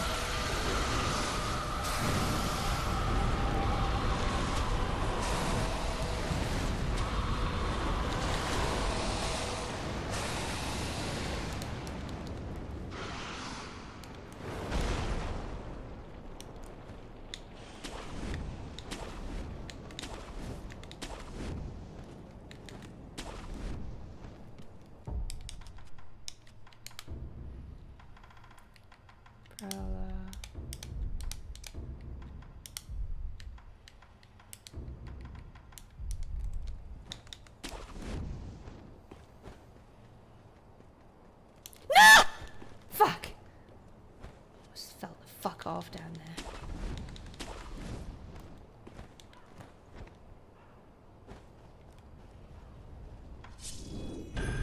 I would like to learn how to do it, but it's really fucking hard. I couldn't do it. It's like doing the fucking wall jump to skip Gyobu and Demon of Hatred. I can't do it. It's easier for me to fucking fight the boss than it is to make those key jumps.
Gosh, that was close.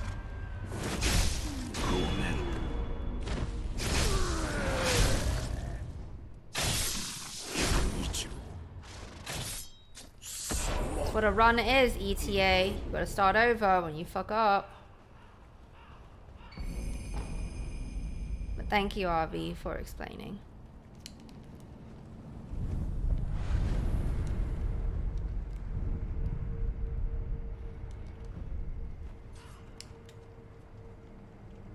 Good night, James. Thank you. Yeah, I was very much enjoying the film talk.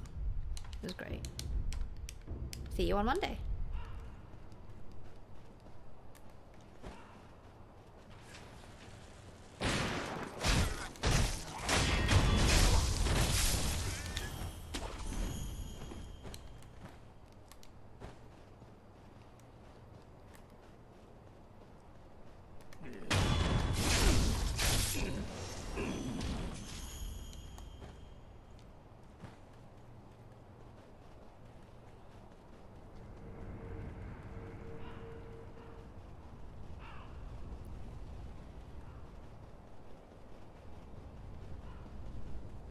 I'm trying to decide what I want for dinner.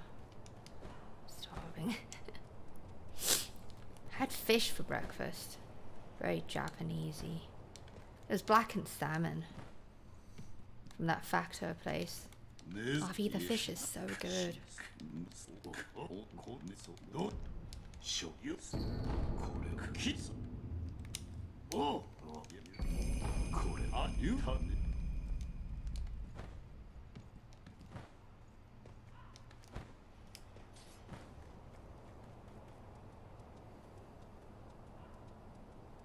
I do this super quickly now.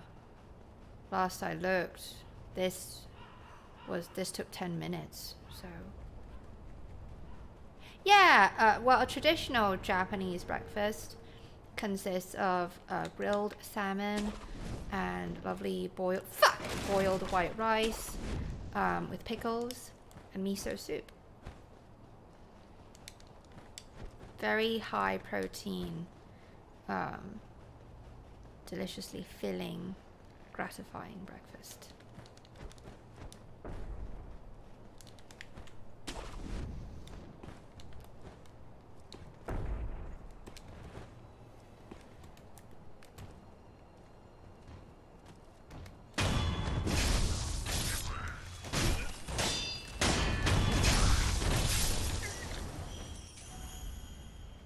Oh yeah, it's great. Oh yeah, original.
It didn't connect. God fucking damn it. I should have noticed that the umbrella didn't connect with him.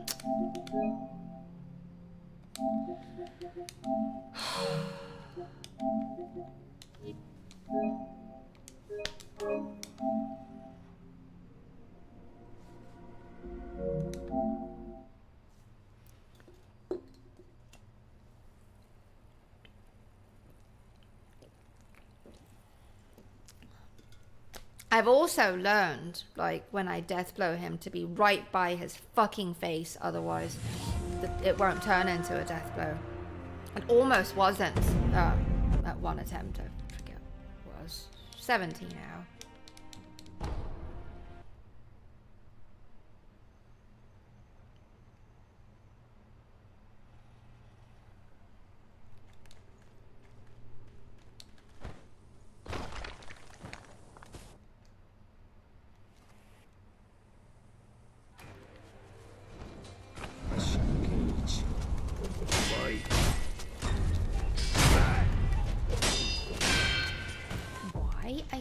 fucking made a new save file.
Yeah, you hammed it, yes. But I'm saying, like, I notice now that I don't know why it is that you know how it is, right? Like, when he's down, practically the first couple hits, he, you know, you'd get the death blow, right?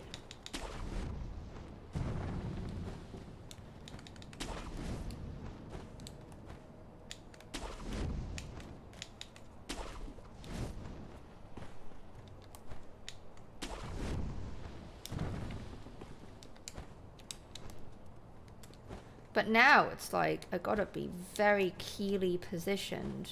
I don't know if it's because, like, I've always been positioned correctly and therefore I landed the death blows just fine, or what, but it's just bizarre.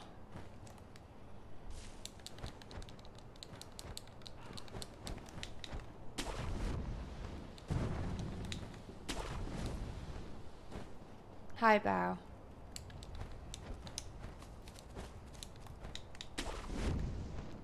I did well with those offbeats though, didn't I?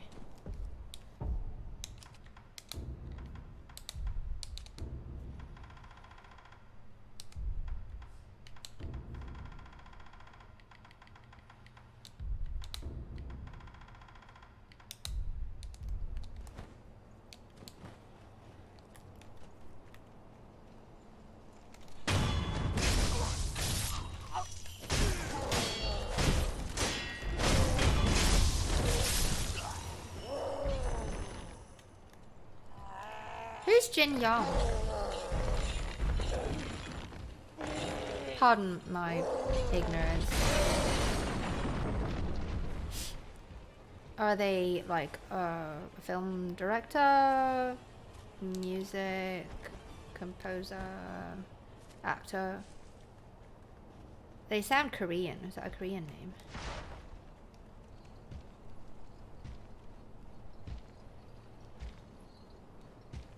Yes, I am from Hong Kong. Oh. Oh.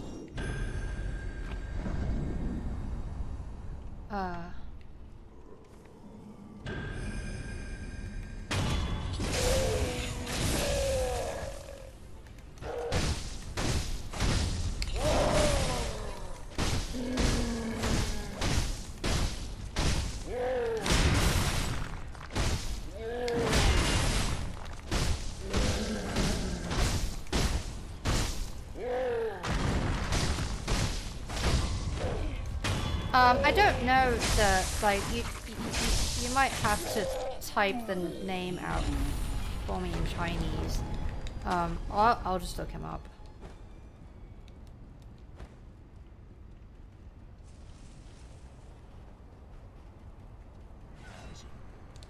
No, I don't know.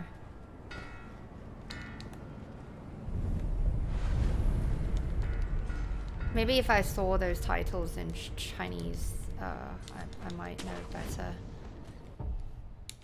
Sorry. Oops.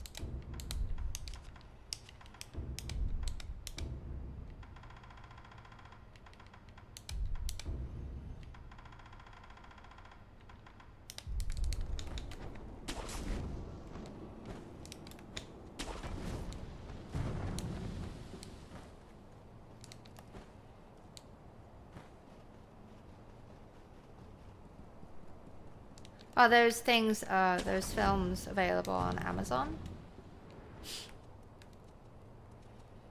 Not dubbed, but subbed. Oh, him! Yes! Yes. Thank you. See, I know the pronunciation Cantonese, the not Mandarin. And that's what I think of. I don't think of a name in Mandarin. Unless, you know. No, usually I still think of them in the Cantonese pronunciation because that's what I spoke conversationally. But I spoke fluent Mandarin as well. Speak fluent Mandarin.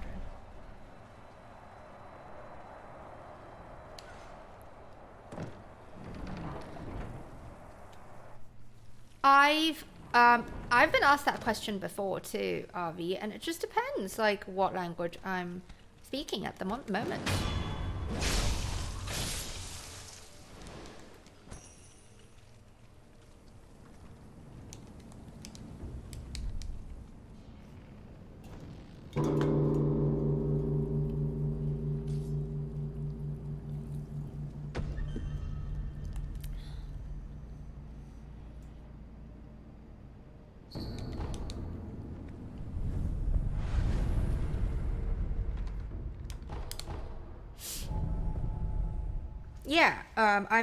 I've been asked that. I've asked Ollie too, like if he thinks in English or German. And I think he said the same, didn't you, Ollie? That it depends on what language you're speaking at the time.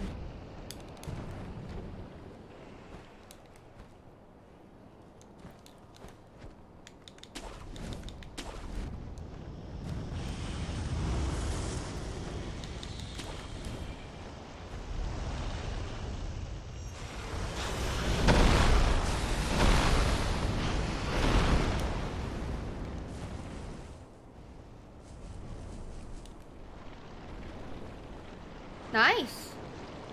I don't think I've seen those.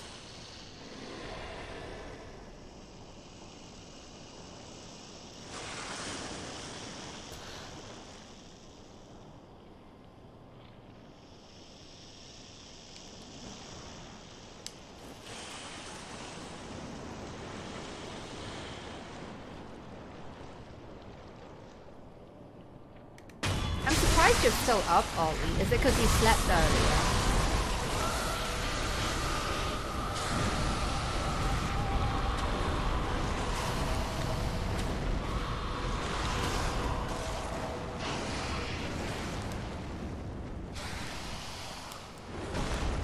At least this has become all of this has become super second nature now. I don't mind it, and I hope you don't either. That's the only thing that I worry about, starting over from the beginning every time. You know, and on run days to just do this over and, like, you know, be super disciplined about it. I worry that, you know, you'd be bored by it, or, you know.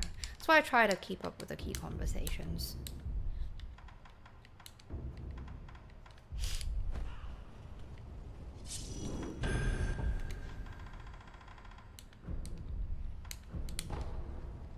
But I prefer this. I prefer to be more focused and not thinking, oh, you know, we'll just do, you know, practice later. No, it feels more disciplined. More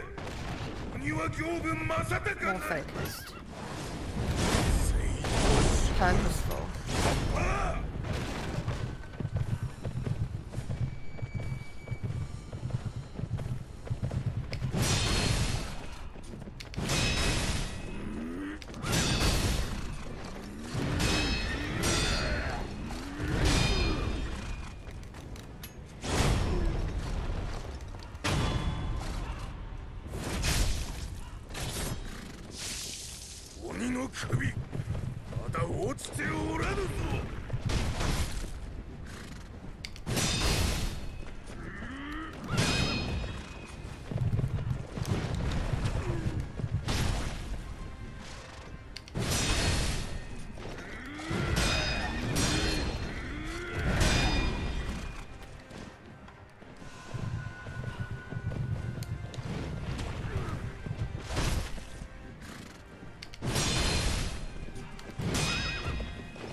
my god, why? I mean, has it happened? Does it happen a lot, Avi, where you think like that? What was wrong with people?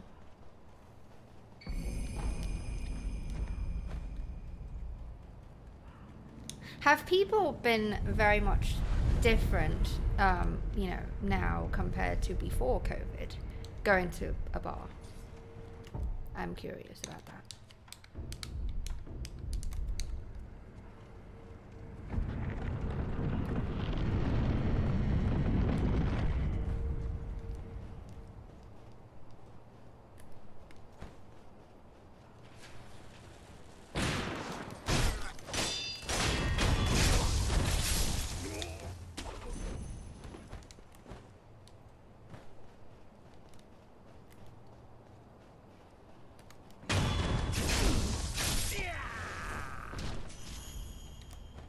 You look at people sideways.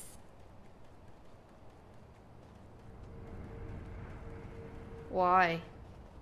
Like, you mean metaphorically. Hello, Shiha. How goes it? It's nice to see you.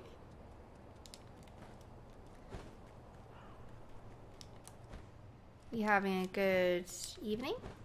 Or is it morning where you are?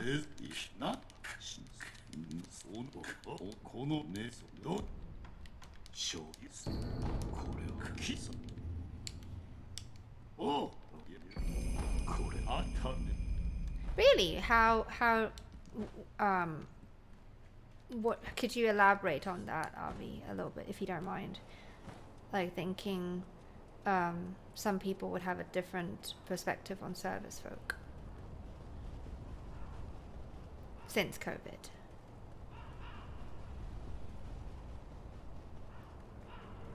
Oh no. Why did do you witness some seriously bizarre behavior? What's the most bizarre thing that happened at your workplace, Avi?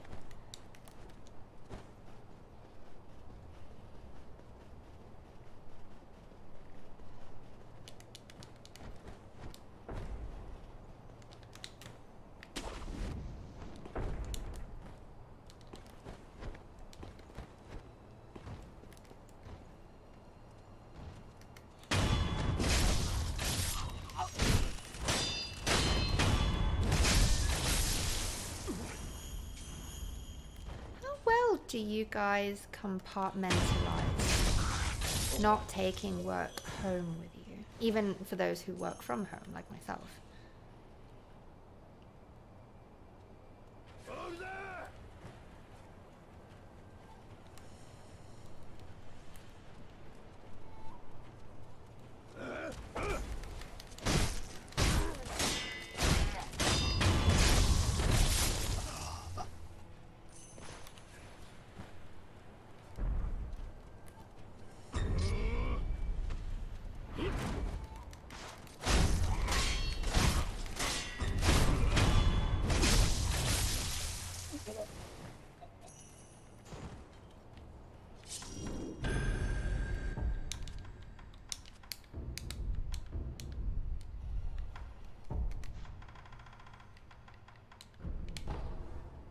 I pressed right on the D-pad too hard and it went twice, so I wanted to be sure.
Ah.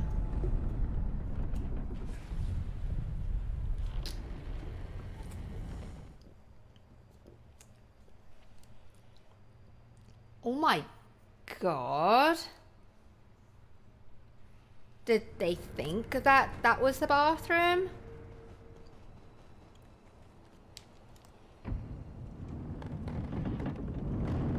Did you say, did anyone lead her to the bathroom, or was it just, I mean, how did you deal with that?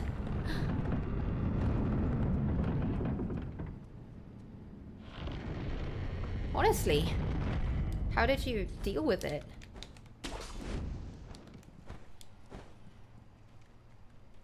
I have to use the loo. One moment. Okay.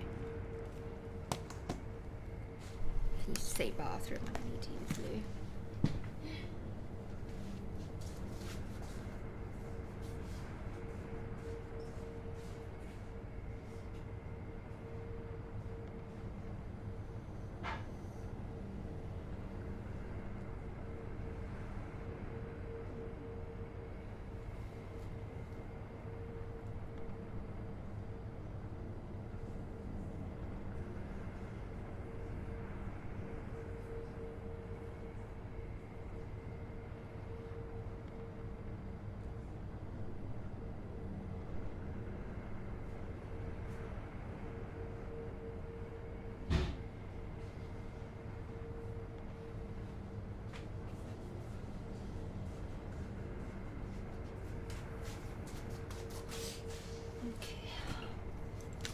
Went to the loo, I said.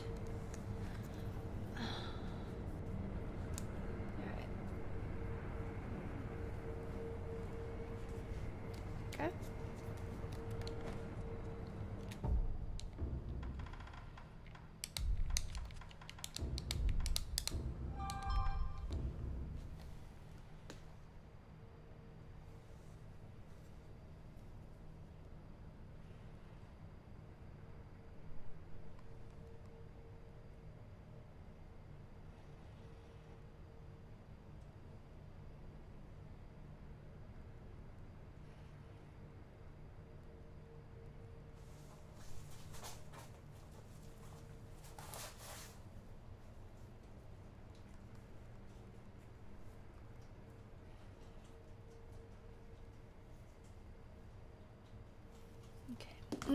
Sorry.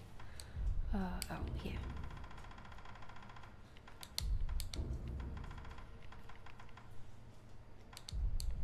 Oh, fuck. Don't need this.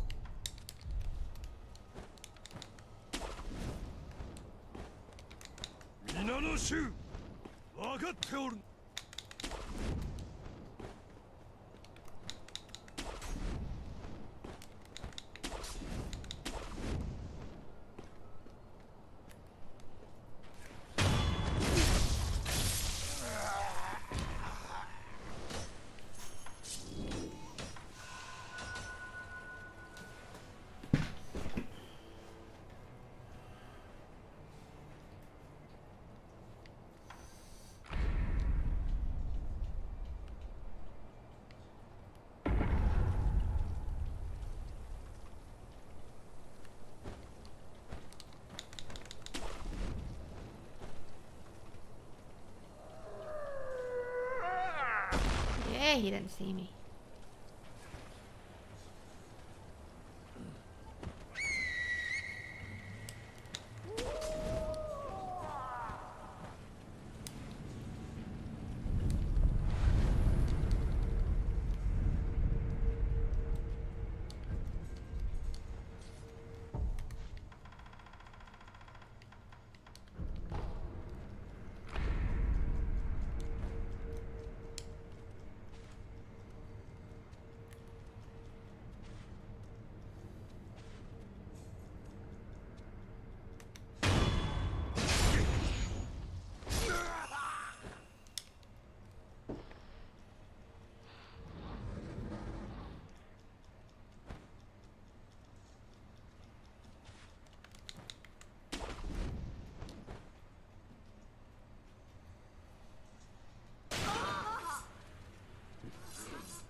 Yay! Fuck the nitro.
Super chill, just going through the fucking key motions.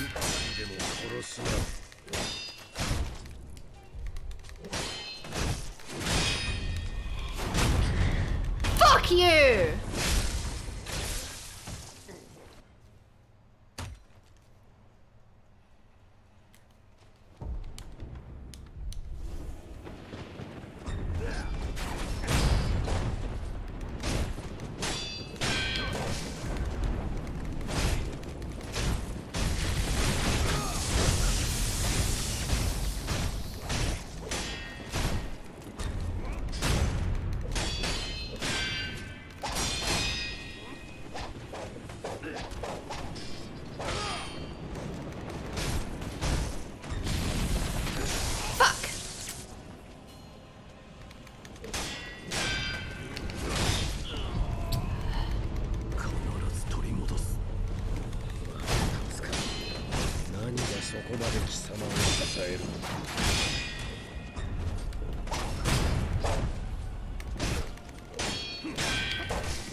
When do I ever fucking miss a sword deflect of the overhead slam? It never fucking happens.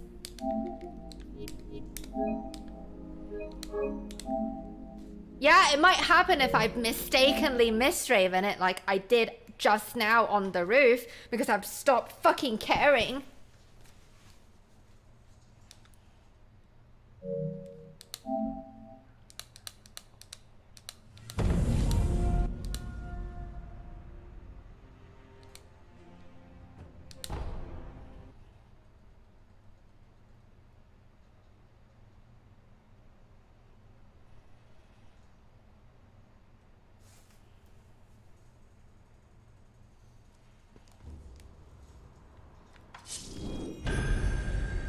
Yeah, I'm surprised for a fucking reason. I know when I fuck up, and I fucking didn't. Fucking game.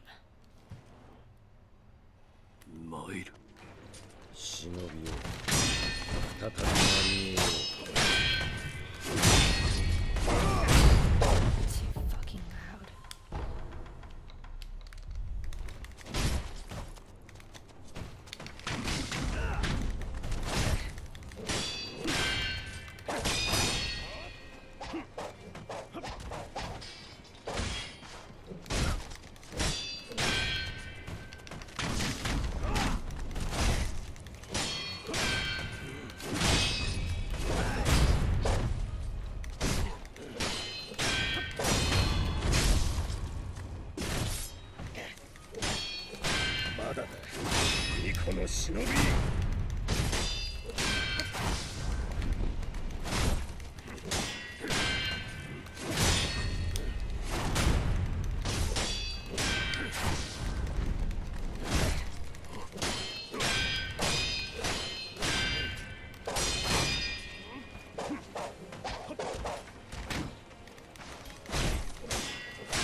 I'm a bit furious. I'm not giving up because of that. That's a fucking cheat.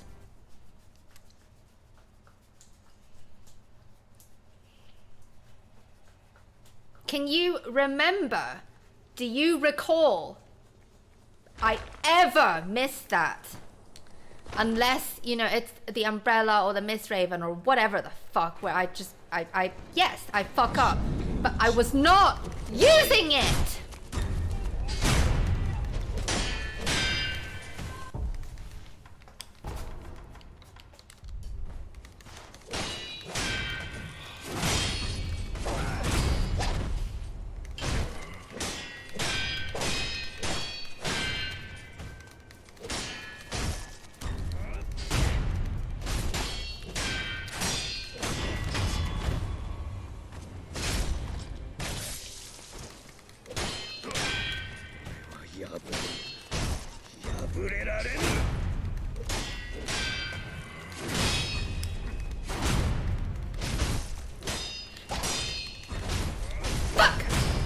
God.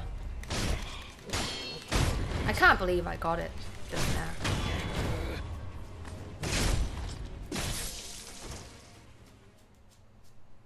Oh.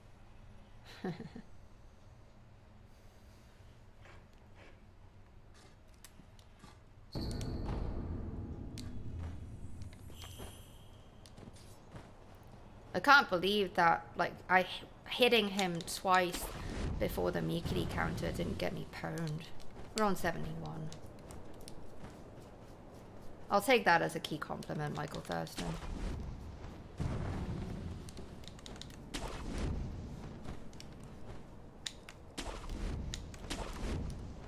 I mean, it just takes 15 minutes to get there. Christ.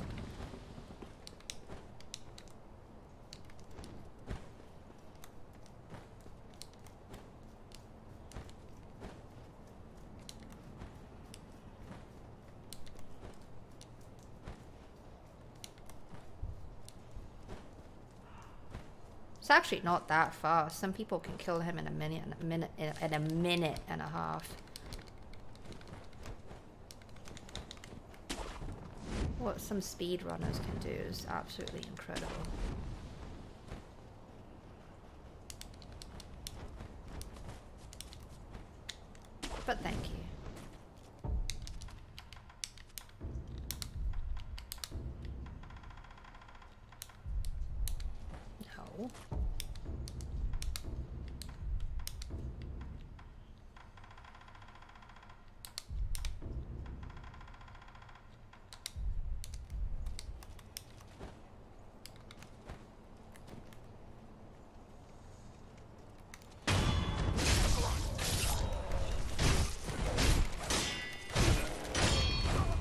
I have 99 attack power. I have the same stats as these people.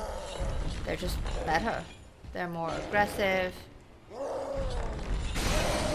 It's all about knowing how to squeeze in your attack windows. And they're very efficient at, you know, the combination of prosthetics or combat arts, or just even just sword only. It's incredible, like, how much these people can hit their the bosses, whereas I prefer to play a little bit safer.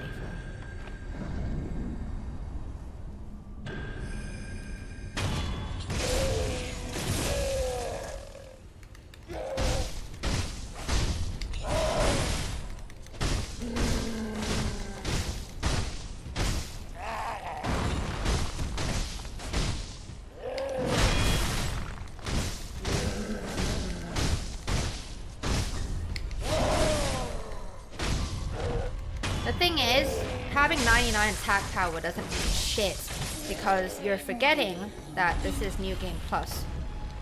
It's when New Game Plus 7 is when it's max difficulty. Like, the game cannot get any harder with the debuffs in place.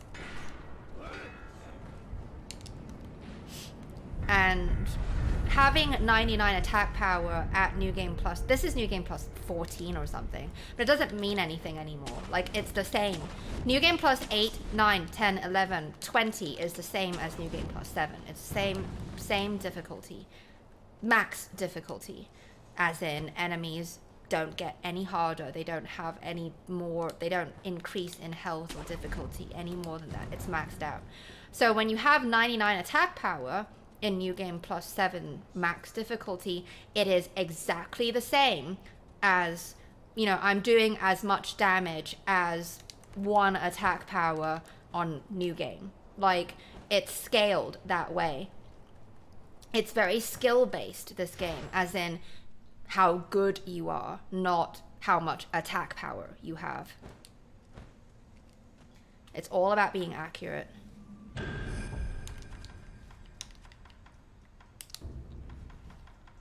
This game is very arcadey in that sense. It's all about accuracy, perfection.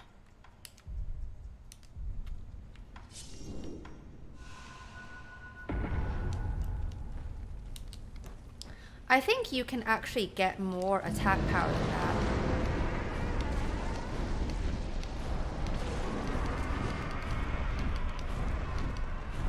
I actually, I ravened one of his terror tendrils. I don't know if you saw. It got me flying into the air. It's actually pretty cool. You can get more than that. You can get at least 12 at this point. If you hadn't gotten the double apes. Have you killed the double apes?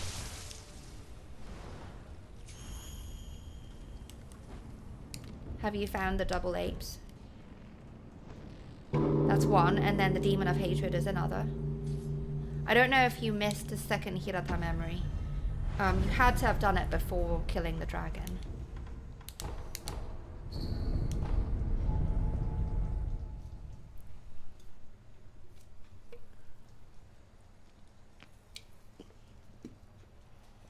Yeah, ETA, there's a delay in the stream, so as I was asking, he was responding. So yes, I can see that he said no. Thank you for pointing it out to me.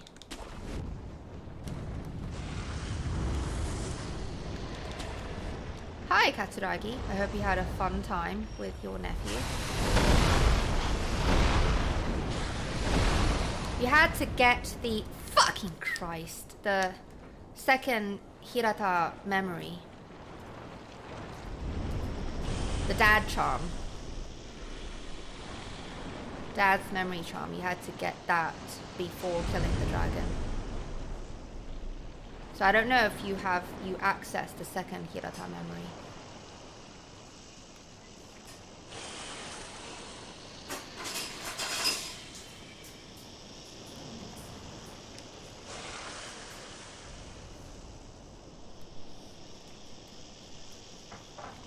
You have to get it via a bunch of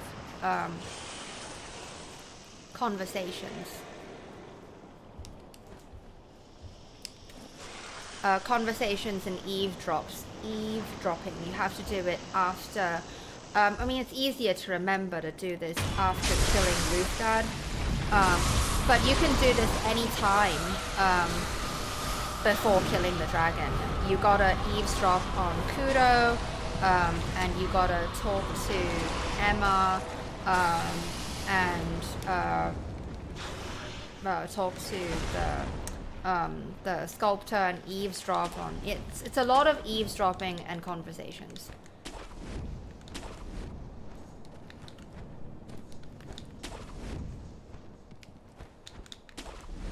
Don't worry though, the game is designed for you to beat the end boss with, you know, 11 to 12 attack power.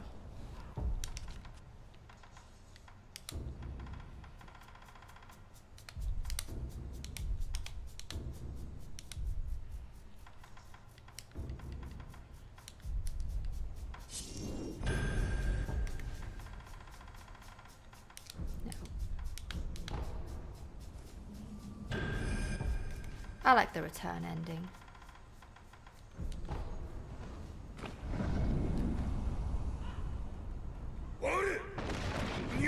Yeah, there's nothing you can do about it now. You killed the dragon. I know you did, because you have the end boss.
Why the first phase took so long.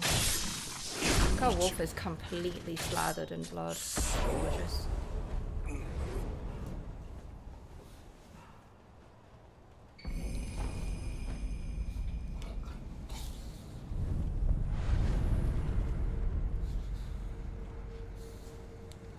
I just have to see how many emblems I had.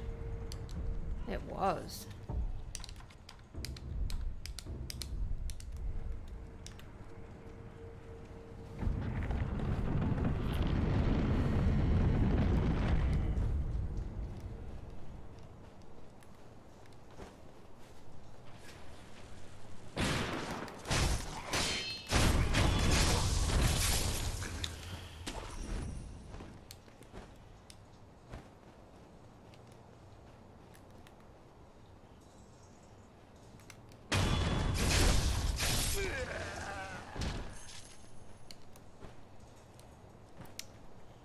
is the only part I wish wasn't in every, you know, every playthrough. You have to do this. You gotta do this to be able to get Ishin to show up in his room, for him to talk to you about the Mortal Blade and all that. Like, you can't skip it or whatever.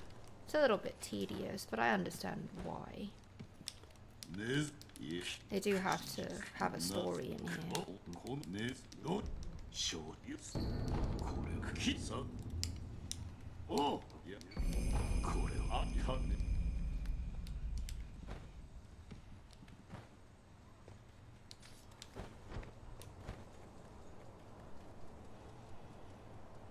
But yeah, RV, don't you have to go now? It's 8:17. Did you call for your ride?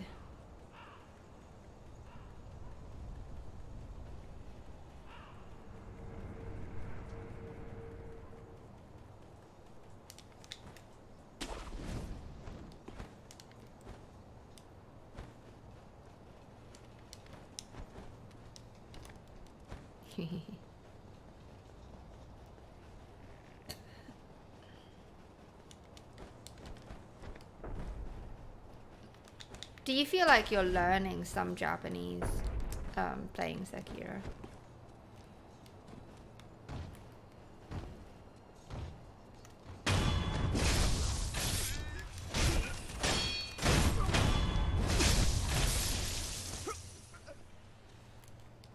Nice, Abby.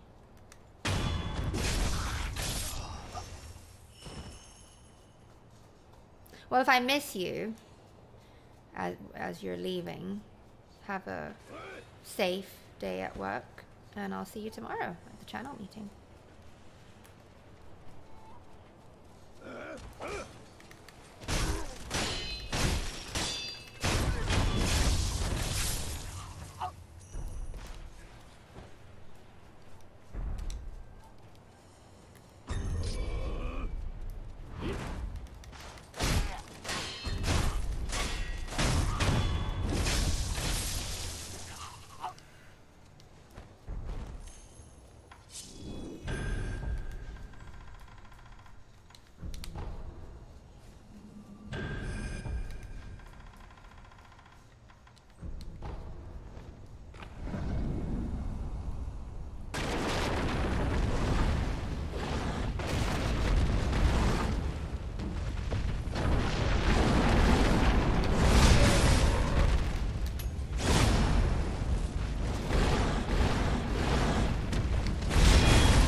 Wow, it's because I hit him in the head. It's because it wasn't at a distance. I gotta remember that. Did you see? I slashed his head 3 times. It's because it wasn't done at a distance. I have to remember that. Fucking Yasha just ran out too. Michael, I used to speak Japanese fluently. My mum is Japanese, but since moving here into the US, it's just been a while since I've conversed in Japanese. So, 私は長い間日本語を話していませんが. Basically, it means my Japanese sucks. I'm sorry.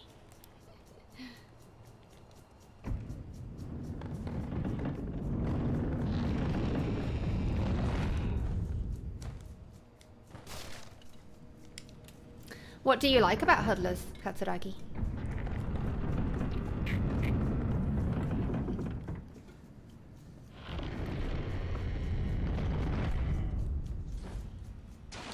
Ah. I just see you and Avi talking a lot about the Japanese in this game, so I'm just curious.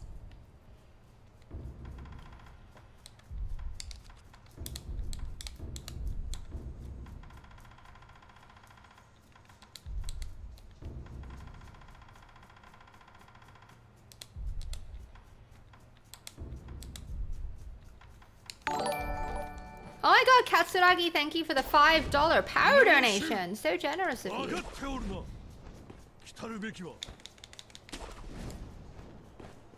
Very, very kind of you.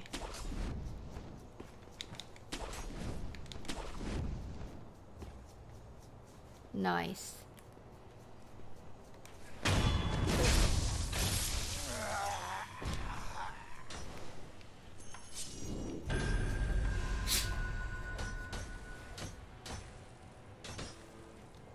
You are a fucking boss, Katsuragi, for no hitting Ishin.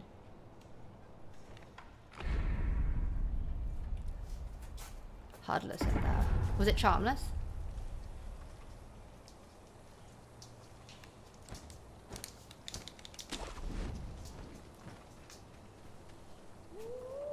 Yay! Dainty.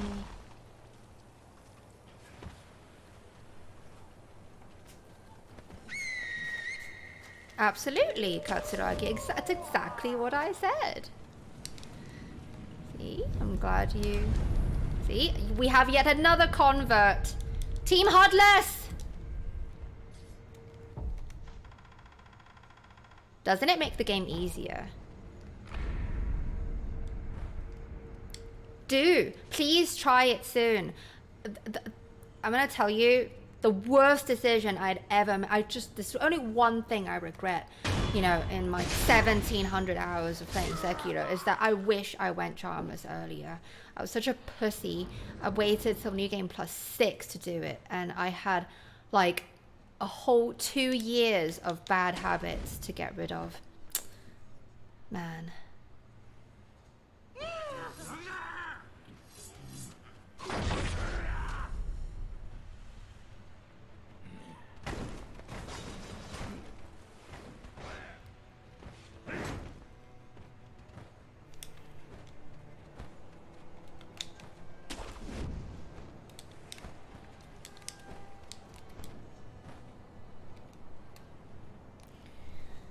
All right.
That's my fault. It's my fault. It's fucking my fault. I shouldn't have... It's my fault. I misravened too. I did it wrong.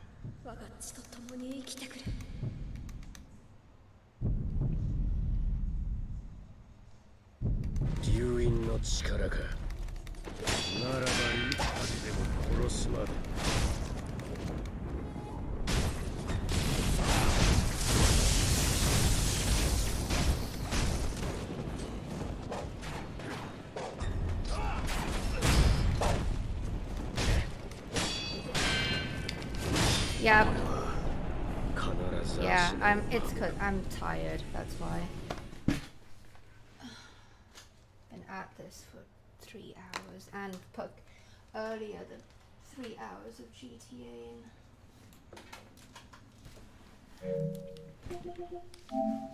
I'm not going anymore, but I do want to fight him one more time.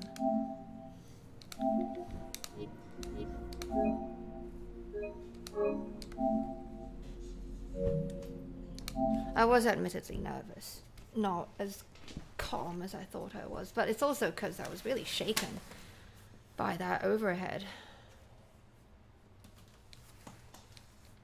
Yeah, not as much today. We didn't get as far, but whatever.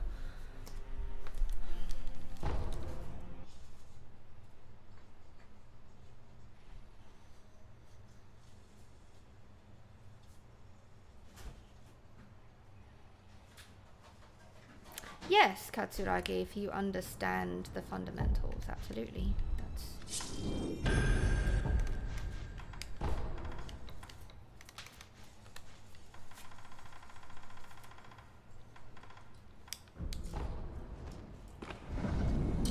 It's very kind of you to say, RV. It did kind of get to my head, that other attempt.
Easy. Just, it does things during the run. During the run, you just play differently. You, unless you do this yourself, unless you try it yourself, you know, stream, run live, and you know, do this. It's just, I don't know. For me, anyway, the nerves get to me. They do. But that overhead slam that killed me, that got attempt number 71, that really shook me. Yeah. It's easy. It's an easy fight. There's nothing hard about it. Plus, since we figured out that Mistraven and all that, how many emblems do I have left? 13. Look at that. It's just so, it's fine. Yeah. We'll come back. I'll be practicing myself. Over the weekend. Monday we'll come back on attempt number 73. Okay? I am gonna play some music for you.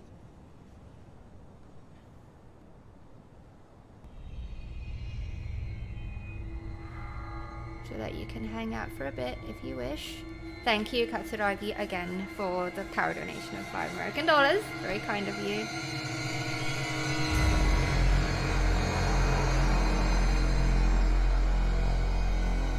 This on again.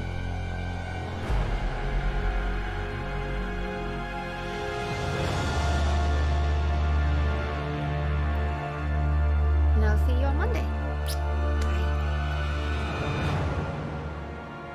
Bye. Thank you so much for your key support and for believing in the key achieving.